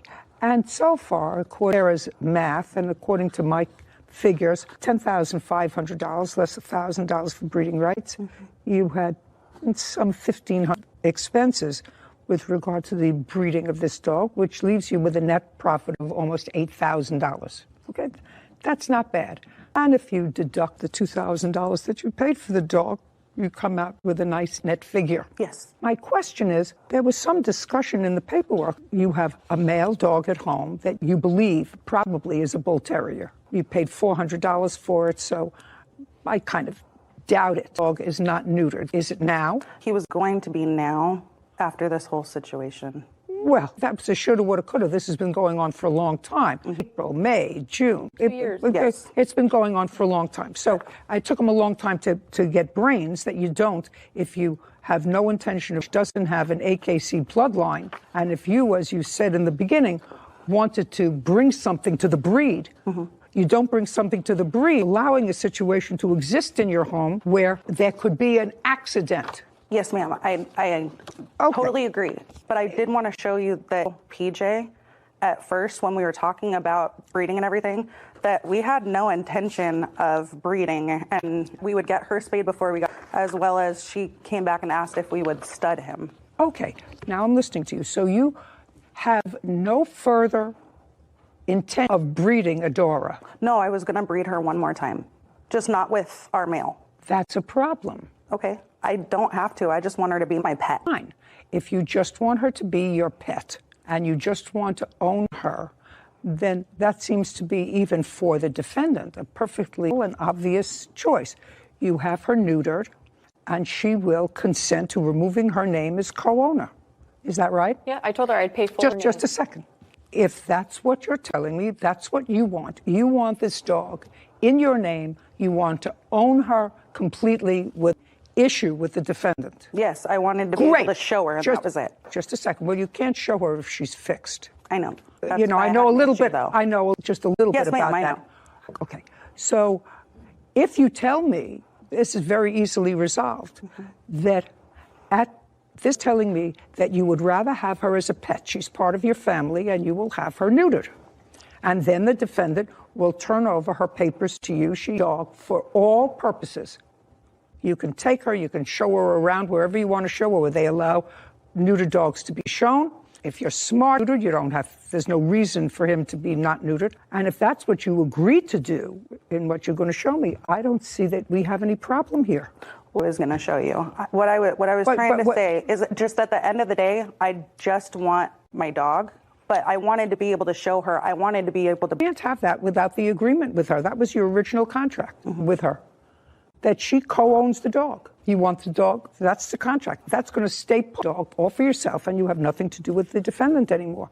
And then I will create that order that makes it clear that Adora will be spayed and not used for, and the dog at that point, when proof of neutering is shown to the defendant, she is ordered to return all the papers to you, any documents, and the AKC, which indicates that she has any interest in the dog.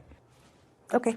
I still want to breed her and show her. You know, you can't have it both ways. You say to her, I don't have breeding her or showing her, and I just want her. She's part of the family. I'm prepared to do that for you. If you don't want to do that, then you're not going to be able to breed her. Right now, she's the she was before. She was sold to you with a certain agreement, and you can't breach that agreement. I'm not going to certainly rewrite the contract. Okay. What? If there's a part that says if both parties agree to not have another litter, she must be spayed within 4 months. And we had both agreed at one point, we're done breeding. Well, she evidently didn't. Right. I want the dog fixed. Well, I can't do that. I mean, I don't have the equipment here. Right. So the only thing I wish. The only thing. I would if I, believe me. I would if I could, but I can't. The only thing I could do is put the AKC papers into my name to encourage her to spay her. So hopefully no more created. Creating any order that assists her. Do you understand? Right now, what exists is an order that says she can't really be able to sell the puppies for $2,500 or $3,000 a piece. She may breed the dog, but she'll have to sell the puppies for $400 a piece. And if to breed the dog with vet bills and everything else, and she's only going to get $400 a puppy, that's an awful lot of trouble to go through to wind up with an amount of money.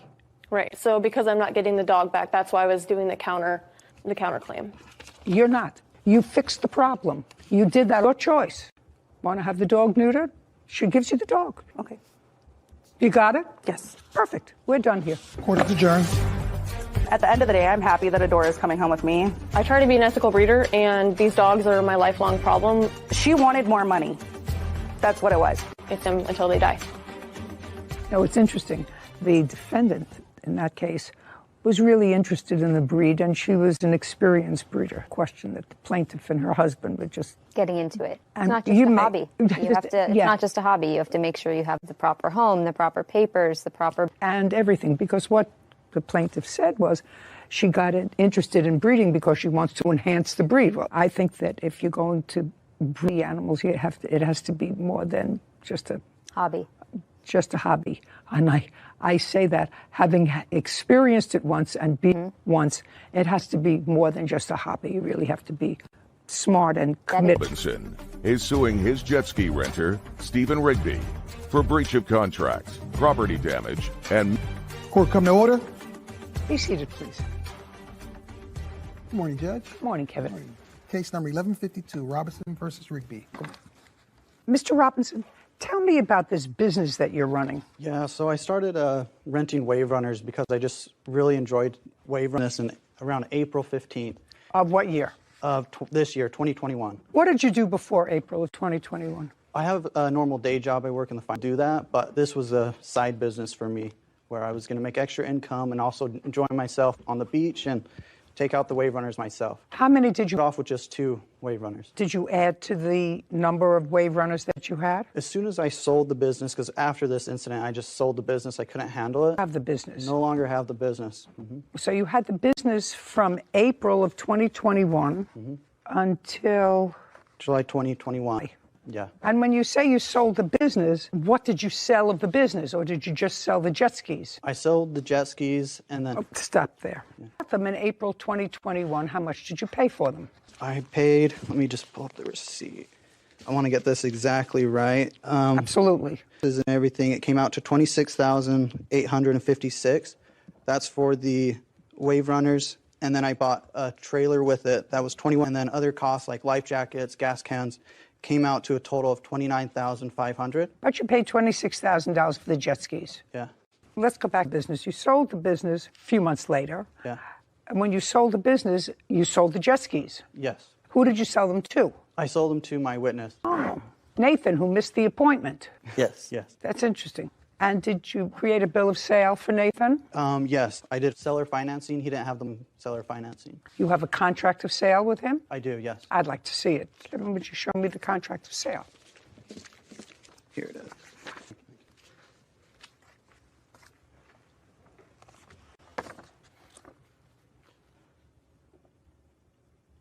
You have a loan on the jet skis. I did have a loan on the jet skis. For how much? $18,100. Okay, so you were able to pay off the loan. Yes. The jet skis and equipment to him for $30,000. No, Your Honor. In addition to that contract, I gave him another $17,000. I gave him $17,800 to buy more wave runners because. Oh, well, I don't care what you gave him to buy more wave runners. These were the two that we're talking about in this case. Yes. That you sold to him for $30,500. So that was the total loan amount, but then then you'll see I gave him extra money. No, listen to me. You didn't sell them for a discount. You sold them for $30,500. Agreed to loan him $30,500, and the loan is secured by collateral. Yes. I assume if you were smart enough to draw up this loan, believed that the collateral was sufficient to ensure that the loan was repaid. Yes, Your Honor. Of course. So, in effect, you were whole with this loan.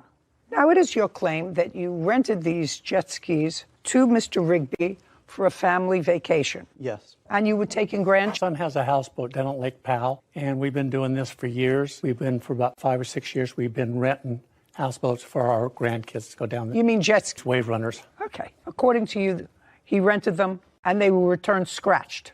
Scratched, yes, Your Honor. Okay. Do you have photographs of the scratches? I do. Yeah.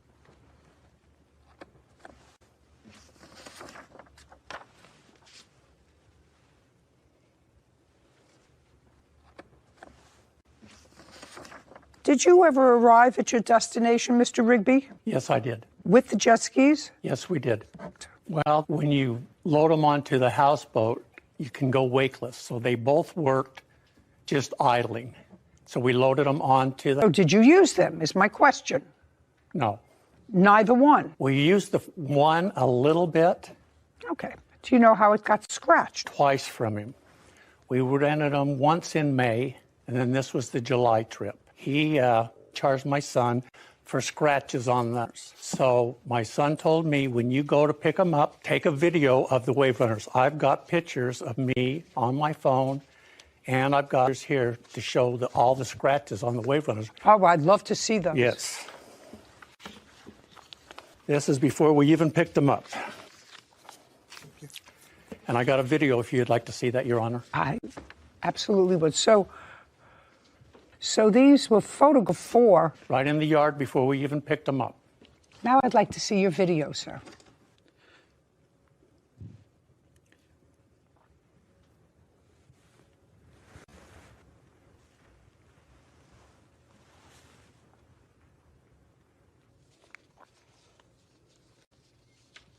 Okay. I just want to know, do you park your jet skis someplace, Mr. Robinson, where skis are parked? Your Honor, I was out of town. That's an either yes or a no. Claims Stephen Rigby is responsible for missing equipment and damaging his jet skis. Stephen is countersuing for the return of his rental to... I just want to know, do you park your jet skis someplace, Mr. Robinson, where other jet skis are parked? Your Honor, I was out of town. Yes or a no? I'm looking here. There are a lot of other jet skis. In this case, yes, Your Honor. All right. So in this case, the answer is yes. You park where there are a lot of other jet skis. Well, this is July 23rd at 8:57 a.m., which is when you pick them up. Okay. And they look certainly drivable, but they certainly look used and they're scratched up. Yes, Your Honor. Okay. Now, Kevin, would you return this? Is up before Mr. Rigby took them. Now, you have a video that Nathan just handed you. Yeah. He wants to show me what he allegedly took on the same date. Is that what you want to show me, Nathan? Or you didn't take a video of the same day? It's not the same day. Then I couldn't be less interested in it. So, Mr. Robinson, let me try to explain this to you, sir. You bought these in April. Did you buy? Brand new, Your Honor. And you rented them between April and the end of July? Yes, Your Honor. And you used them? Yes, Your Honor. How many times did you rent them? What do you think, 25 times? Yeah, maybe 20. So let's say 20, 25 times. And how many times did you personally use them? I only went out once, Your Honor. And what go out in them? Once. Oh, just a second. Once. So you rented them 25 times. You went out once. He went out once. Well, somebody scratched them. Because what I'm telling you is his photograph I've just looked at, and his video of July 23rd, do not show me brand new, 3 months old, normal wear and tear by one person using them. There are scratches on them. They're scuffed. You know, I don't use them often and have a couple of years, but I have used jet skis, and some are carefully taken care of, and some, when they're rented, a little bit. Yours were banged around, and you sold them for what you paid for them. So I don't know what you're complaining about. So here's some more pictures when we picked them up, and you can see more scratches than I can't differentiate, sir, between what scratches were there and what scratches were not, to use this device to figure that out. Because you have a bill for me, I assume, from a mechanic. Yes, Your Honor. Who fixed up all, and I assume, without looking at it, that the mechanic doesn't list where each scratch is located. I assume that there's a general bill for cleaning up the jet skis. I may be wrong. If I'm wrong, tell me I'm wrong. Yeah, it's a general. Then there's no way for me to differentiate between what the scratches and nicks and dents that were in the jet skis in the video that I just 23rd and your mechanic's bill. So what I'm telling you is you had no damage. You sold the equipment for what you paid for it. You rented them, according to you, 25 times between April, May, June, and July. So you don't have any damages because I assume you made money. I assume you rented them for money. Yes, Your Honor. Okay. So you have no damages, and there's no where the scratches are. With the sale to Nathan, I gave him an additional $17,000 to get to that $30,000 that I sold it to him for. So that we would actually sold it to him for much less than $30,000. That's not. I may have missed it. So you gave him $17,000. Instead of making the note half, you gave him $17,000. Yes, I don't understand that. So in this, for Nathan, he needed more than just one set, and so he had to go out and buy new sets. And so I gave him an additional $17,000 when I sold it. My problem, sir. That is your convoluted business arrangement with him. But your loan agreement, the collateral for the $30,000 of the 2 jet skis. Any wave runners he bought after that would also be under collateral. If you look at the collateral, it should... Oh, that's okay, but at this time, he hadn't bought any. At the time of this loan agreement, which was for $30,000, you had the collateral for this loan agreement. Are they Kawasaki? Is that what they are? Yes, sir. Jet skis. Absolutely no way for me to determine what was damaged and what was not. I saw it was clear that scratched up when he picked them up. Now, according to you, missing revenue, damaged jet skis, forget that. Loss of revenue, forget that. Missing equipment. Okay. What equipment was missing? Life jackets and a gas can, and then there's a rod that carries the... They took that rod as well. Well, I don't know who took it. Yeah. They would have no use for that. Yes, Your Honor. Do you know what I mean, Mr. Robinson? They would have no use. And how many life jackets did you provide? 6. Mr. Rigby, were there life jackets? No life jackets, Your Honor. You had your life jackets. Was your wife with you? Not when I picked them up, no. Okay. But she's my fiancée, Your Honor. Nice, good for you. Mr. Robinson. Yes, Your Honor. You told me earlier, I believe, Whitney, I believe Mr. Robinson said earlier that he ran his business right after this incident. Is that correct? Had it in April, sold it in July. He said after I bought them, I sold the business. I could in April of 2021. That's when he bought it? Yeah, until July 2021. And his rental was the 23rd, and you had 2 jet skis at that time. Yes, Your Honor. And then you entered into this agreement on the 27th with Nathan, in which you secured as collateral the life jackets. I bought. So what you just so what? Just a second. You want me to believe in what I'll believe if you show me a bill that between the 24th and the 27th, new life jackets. Yes, Your Honor. I did. John Robinson is accusing Devin Rigby of renting 2 of his jet skis and damaging them. Stephen claims they were already damaged, and one jet ski didn't even work. So me to believe in well, I'll believe if you show me a bill that between the 24th and the 27th, you bought jackets. Yes, Your Honor. In addition, I did want to say he actually ended up taking the wave runners without anyone being there. Like you said, he missed. He told him he's going to be there at 10 o'clock, but he showed up really early and took the wave runners without signing an agreement, without calling me. And that's why we had to report it to the police, because he took the wave runners without signing the rental agreement or paying full for them. So in this here. No text. I want to see a bill from a sporting goods store for life jackets between the 23rd or the 24th of July, 27th of July. So Nathan bought him, and then I Venmo'd him. Do you have that on your phone? So I Venmo'd it. It was an eBay purchase. I don't care about eBay. I want to see a receipt for life jackets between those two dates, 27th and after July 24th. Here's a Venmo of me Venmoing him for those life jackets. Nathan's going to have to get me them. Right here. Let's see. And the date he bought them.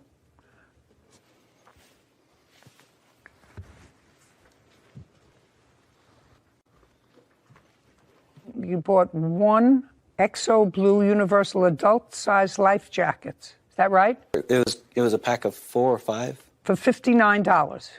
I don't remember. Yeah. I don't remember. Okay. You didn't take any life jackets? No life jackets, Your Honor. Okie dokie. Got a counterclaim. How much of a deposit did you give to the plaintiff? $900. On what, the wave runners? On the 23rd.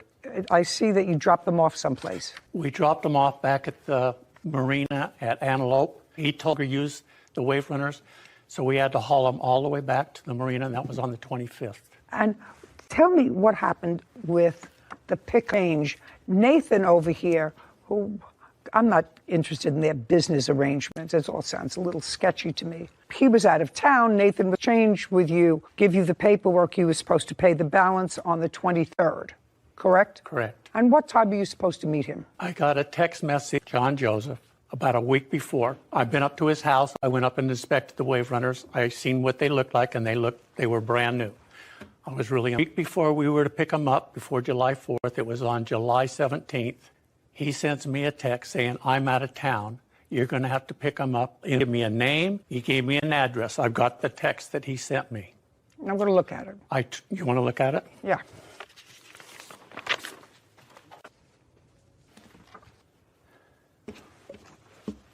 So you had been to see them, and they were brand new when you saw them? When I went, that was back in, yes. And then we move forward to the end of July. Right. So that's the text he sent me to pick them up. No, you can see no name, no nothing. I tried. Well, first I said thanks. The next day I called him because I wanted to talk to him. What am I supposed to do? Who am I supposed to talk to? Well, what he does on his phone, and then it says my voicemail's full. You can't leave any messages on his phone. So what I did is I called rental. I don't remember who I talked to. I'm picking up. You can't tell me what they said to you. No, I told them I was picking up some wave runners that was John Joseph Robinson's. Are you going to, he said. But you can't tell me what he said. Oh, okay. You went there. I went. Did you ever make an appointment with Nathan over here? Never. When I talked to him down there. Stand up, Nathan. Tell me when you had, Nathan, a conversation with the defendant. Listen to me, then you're going to show me on your phone the conversation with him, okay? On what date? Take out your phone. Your Honor. Just a second. Take out your phone. Now tell me on what date you were with Mr. Rigby. Your Honor, it wasn't on my phone that the conversation happened. It was on whose phone? When he called rental the day before to ask how, I happened to be there at the time, and the guy there. You can't tell me what he said. That's hearsay. The phone. He gave me the phone, and I told him, meet me at 11. Just a second. So you told him to meet you at 11. Yes. Is that right? Let me tell you what your partner over here swore to in his complaint. Let me tell you what he swore to. Since I was out of town, I left the chair and trailer at a third party's house, which was not so. You left it at a launching yard. Nathan, my witness, was to meet Stephen at 10 a.m. That you want to see your signature?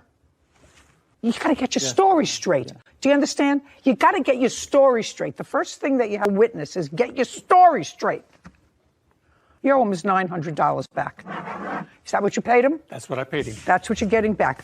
Your case on the counterclaim for $900. Thank you very much. We're done. Court is adjourned. I thought he was a good guy, but obviously not. I think it's spot on. Called the police because he never signed the rental agreement. Am I supposed to sign something? Am I supposed to pay you guys? He says no. They abandoned him in a parking lot. Judy. I learned a good lesson from that case. The defendant did a great job taking a video with a timestamp before he even took the jet skis plaintiff's property or wherever he had left them. And I think that's a good lesson for everybody before you lend someone, even a friend, anything of yours. You know, take a photo or two, just verified document that you could show in court, just like the defendant did here. So we did our job today. You learned. Lord, Michaela Farias and her father, Michael Farias, for vet bills and an unlawful. Court come to order. All rise. Be seated, please. Hello, Judge. Case 1089, Eid versus. Welcome. Mr. and Mrs. Eid, are you still living in the house where you were living and renting from the defendant? We are. Living there after a decision by the housing court? Correct. Okay. Who owns the house? You do. And this is your dad? Correct. And you used to be friends. When you bought the house, and what year was that? 2020. So November 18th is when I closed on the house. And the house is a multiple dwelling? Correct. How many house? 3. You, the plaintiffs, and you rent to someone else. Is that right? Correct. And do the other people that you rent to have the same size as plaintiffs do? Correct. And what do you charge the other person for rent? The unit upstairs is $900 a month. And how much is your rent? $875. So $1 a month friends discount. Correct. This case has to do with a dog. Yes. You have a small dog. That's correct. Your dog is a Chihuahua? Correct. And a larger dog. You have a larger dog. Yes, Your Honor. I have also 2 dogs myself. Okay. What kind of dogs do you They're both Akitas. And your 2 dogs and the plaintiffs, since you were friends, get along? They never really associated. Well, that's not possible. I mean, I have dogs. I have a son that has big dogs. There are times when they're all together. They may not, the big dogs may say, I don't want this little one around me, and go into another room. But they've been together. Correct. Yes. We've gone to the dog park together. Yeah. So let's not think of your case. Let's just think about accuracy. Got it? Correct. Now, it is your claim that Mr. Farias was visiting with his daughter. That's correct. And he brought his dog for the visit. According to you, you and your dad were working, doing some renovations inside the house. The back door was open. What kind of a dog? A pit bull. Okay. Now, Mr. Farias, has your dog ever been in contact with the plaintiff's dog? No. Was you inside with your daughter's 2 dogs? Yes, Your Honor. And they get along? Yes, Your Honor. And there's no question that you know that the plaintiff's Yeah, I know that they're tenants of my daughter's, yes. Yes, of course. And it did say in your answer that you left the back door open so the dogs could go in and out freely. Yes. As Farias, that your father's dog, while your 2 dogs had been in contact with the plaintiff's Chihuahua, his dog had not. Yes. You knew that. Now, this is on April 18th, 2021. That's correct. And your dog, according to you, was injured on that day. That is correct. Tell me what happened. So I was inside. I only heard was the one who witnessed it, so he would be more inept to describe it for you. Right. So I was walking outside the back door. I saw her 2. So the 2 Akitas were outside? Correct. And is this backyard a fenced backyard? Correct. Don't show me pictures. It's a fenced yard. Yes. So you lived out with the 2 Akitas? Correct. Go ahead. And then within like 2 seconds of walking down these 2 steps that I go into my backyard, came from the other side of like their apartment, but I didn't see him at all, and mauled him. It just happened so fast I can't get the image out of my head. Did you see the father's dog before? Yes. Where? At his house. At his house or Miss Farias's house? Both. Both houses. Both. When was the last time to Farias's dog? At their house. We were there for an event. And you say No, he's been over to the new place since Michaela bought that. So it might have been a few weeks before. Okay, but the 2 dogs had not been together. Correct. Correct. So when you saw Mr. Farias's dog attack your... I screamed, Mello, drop him, Mello, drop him. And he dropped him after like the second or third time I did it. And then I picked up my dog and that's my face because he was crying. He was hurt and in a lot of pain. And I went into my house, in my apartment. And I met him right at the door. She was right out the door because she wanted to know why. And I told her what happened, that Mello attacked my dog. And then we rushed right out of the apartment. And straight to the vet. Straight to We the vet. texted the landlord, Michaela. Oh, you have the vet report? Yes. It's going to be in this pile.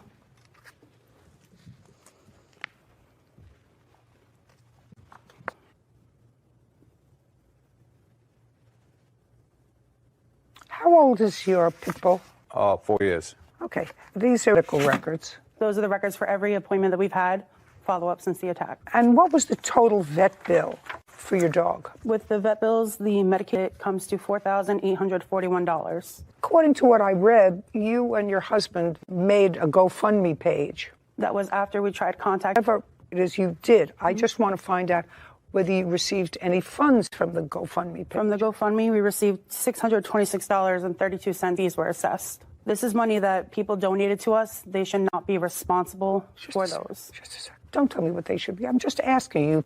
Made a GoFund, asked for help in paying these vet bills, and you managed to collect $626 from, or a little bit more, from good-natured people who, this was a big bill for you, people that you didn't know. Jason and Ashley Eade claimed their landlord, Michaela Farias, and Earl Farias, owe for vet bills after their Chihuahua was attacked by Michael's pit bull. Now, let's start with this. And that I understand that all these dogs were out, unleashed, and unmonitored. Is that a fair statement? Aside from second, your dog was unleashed and was roaming freely around the backyard. No, he never got to that point. He got off the steps and was his pit bull. Well, you don't know that because you didn't see it. Well, that is what happened. That's what I heard That's from what- behind the door. That's what I was saying. And he was physically there. So what you're saying is beyond the two steps. It was at the bottom of the two steps. Correct. Okay. In any case, your dog was a visiting dog. Yes, Your Honor. And I'm just letting you are responsible for these vet bills if I find that your dog caused injury to theirs. Yes, Your Honor.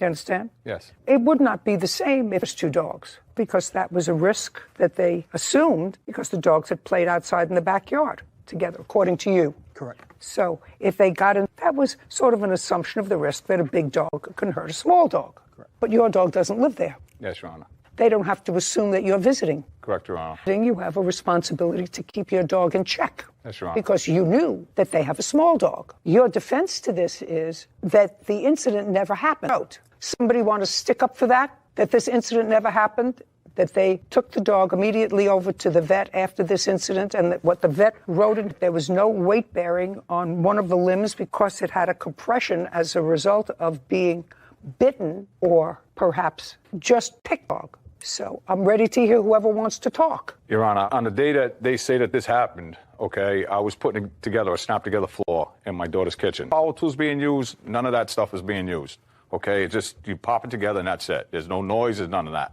I didn't know that any of this even took place. I didn't hear anything. No yelping, no screaming, no nothing. You're talking about a 60-pound pit bull versus a 6-pound Chihuahua. Her boyfriend comes downstairs. He says, Jason just called me and said, Mello bit Kendrick. I was like, what? I said, get out of here. I thought he was playing with me. I literally thought he was playing with me. Where was your daughter? Upstairs. Your daughter was upstairs. Yes. You were downstairs. Yes. What was the back door doing open? For the dogs to roam in and out of the house. At will, without bother out. Correct. But what I'm saying is I heard nothing, no yelp, Who cares what you heard?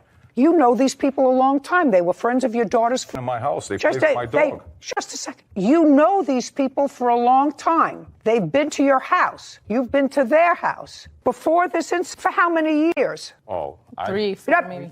Almost 4. 3 or 4? I've only known them for probably 2 or 3. But 2 or 3 years. Your daughter enough and like them well enough to invite them and give them a family and friends discount to move into the house. She liked them. I would have assumed house in 2020 that she would have not allowed people to move into her house, invited them to move into the house if she thought that they were liars or storytellers or looking to make a fast buck, unless your daughter is a really poor judge of character. You saying that she is? Yes, Just I a second. am. Just a second that she is? Yes, Your Honor. Yes, I am. Well, that's a slap in the face to your daughter. I'll take it. I'll take it. Okay, well, that's a slap in the face to your daughter. I want to tell you, Sarah, what you heard. What is common sense is that that's what happened. And the fact that you didn't hear it in the law doesn't mean a... Now, This happened in April? Correct. Of 2021. Yes. And they had been living in the house since of 20? Yep.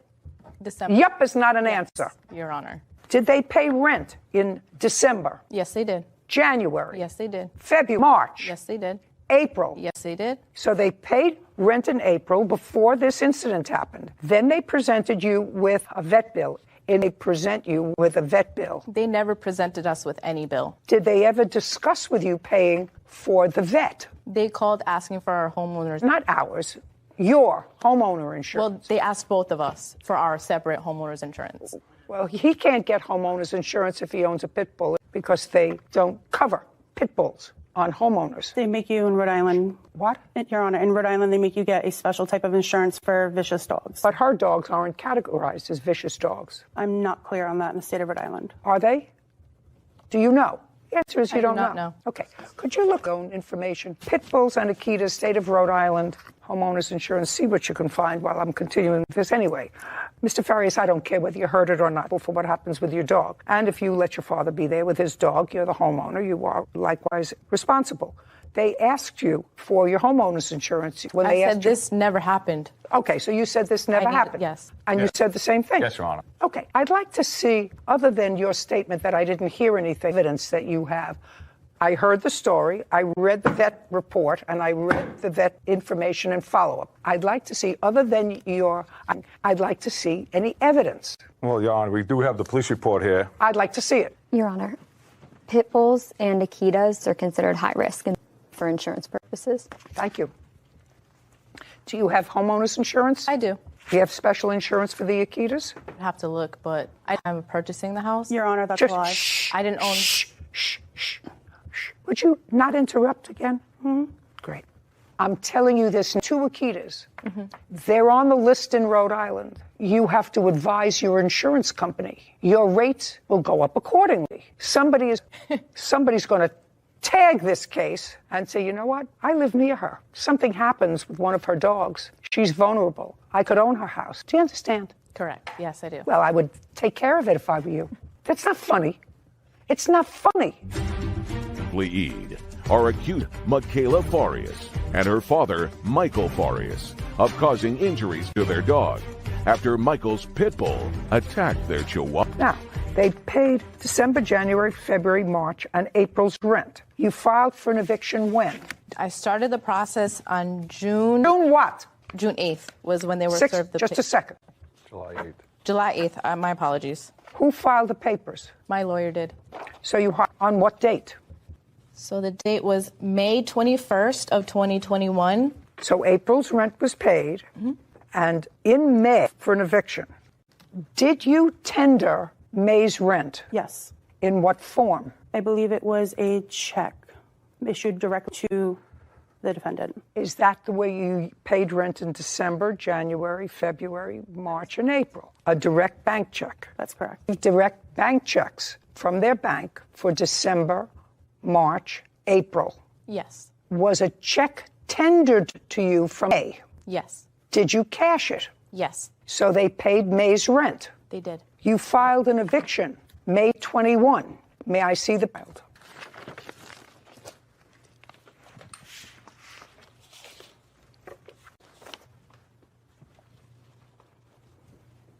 No, I want to see the papers that you filed. So the constable would have given it to them. No. You had a lawyer. Get me a copy. Because of COVID, it was all via telephone. The lawyer sent you copies of the papers. No, they did not. They sent it to the plaintiffs. Are you telling me that both you and your father are idiots? You hired a lawyer, and what you're telling me is you paid the lawyer because there was a hearing, and you never asked for a copy of the papers? So I have the notice of termination. I have it via email. I want to see I have it. a physical copy if you'd like. And you can take her copy while you're there. No.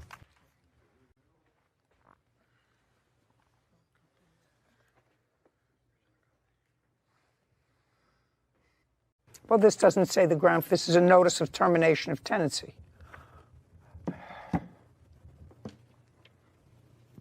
Wanting them. just incident after incident, I just couldn't deal with the headache in the house anymore. So I went through the correct channels of doing the eviction legally. Your Honor, They're on a I have proof, and I'd like to present to you. May I see it, please? This is a notice Of that course we it was. received Of course it was. from the defendant on May 4th, letting us know that our restrictions Don't were speak. no longer. Don't.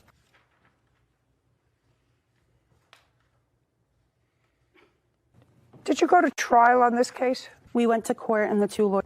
Okay. Can I see the notice of settlement? Yep, this is our carbon copy that we were provided.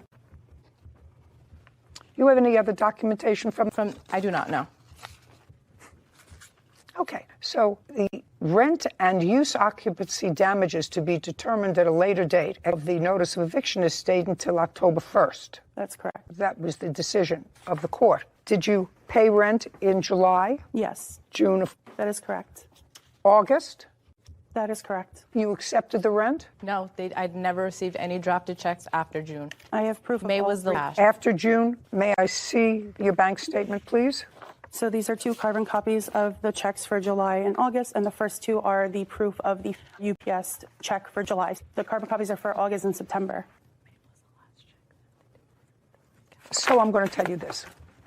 I, in fact, filed notice of eviction in retaliation for this incident. You're requesting $4,800, which is a difference of $600 for filing process. And I'm going to grant you $4,800 with one caveat.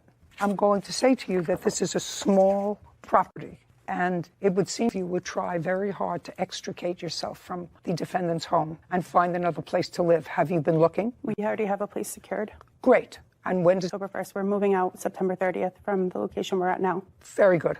All right. Because I don't see people living under these circumstances in the house. We're no longer friends, actually, less than friends. So I'm very glad that you found someplace else to live. Judgment for the plaintiff in the amount of $4,800. We're done. Thank you.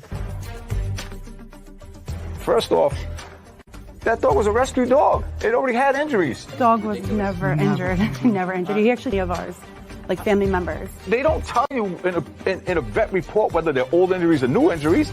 The dog just had injury. Neither of them like to take responsibility. They love to lie. We're not saying that there wasn't nothing wrong with the dog. There was already something wrong with the dog because it was a rescue dog. It brought tears to my eyes. It's like our dog is our child. And the way he comes off, he could have injured the dog coming out because not earlier in that day, he backed into my daughter's car, so we thought she was going to go after him. We came close to their car. Never exactly stopped. Yeah, good riddance. That's the best you can go at it. He'll always have an issue now going forward, but he's a boy. So when I looked at that list of high-risk dogs for you, I was surprised by some of the dogs that were on the high-risk list.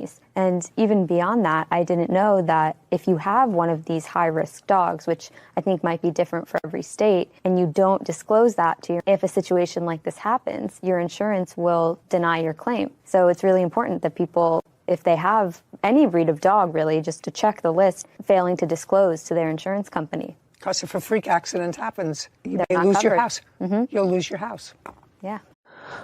So আমরা আসলে কথাই ছিলাম অনেক কথায়। So আপনারা কথাগুলো কতটুকু শুনেছেন আমি জানি না, কিন্তু আমি আসলে অনেক কথাই বলে ফেলেছি আপনাদেরকে আমার নিজের লোক ভেবে। আসলে আপনারা আসলে আমার নিজের লোকই, কারণ দেখুন আপনারা যদি আমার সঙ্গে না থাকতেন, আপনারা যদি আমার সঙ্গে না দিতেন, তাহলে তো আসলে একটা কমিউনিকেশন বা একটা বন্ধুত্বপূর্ণ সম্পর্ক একটা বা কমিউনিটি কিন্তু গঠন হতো না। আসলে প্রত্যেকটা কমিউনিটিতে অনেক লোকই থাকে। আসলে সময়টা আসলে আমার এমন সময় আমি একটু সিক হয়ে গিয়েছি, যে সময়টা আসলে খুবই ইম্পর্টেন্ট। আমার একটা সময় যে কতটা ইম্পর্টেন্ট আমি এটা জাস্ট ফিল করতে পারছি, কিন্তু কাউকে বোঝাতে পারছি না। এখনই একটা ঘটনা ঘটে গিয়েছে আমার সঙ্গে, সেটা হচ্ছে যে আমি বাসায় এসে দেখি বাসার ভিতর থেকে লাগাই দেওয়া, বাইরে থেকে তালা দেওয়া, বাসায় কেউ নেই, সবাই বাইরে। এখন আমি বাচ্চার ভেতরে ঢুকিব কেমনে, এবার বাসার ভেতরে ঢুকবো কেমনে? সবাই এখন মনে করে যে এরা এত বেশি পাকটা যে ভিতরেও লাগাই দিছে, দিয়ে ভিতরে লক লাগাই দিছে, দিয়ে বাইরে থেকে টাপ দিয়ে লাগাই দিছে, দিয়ে আবার বাইরে তালা দিছে। তো বাইরের তালা তো খুলছে, ভিতরের তালা এখন কীভাবে খুলবে?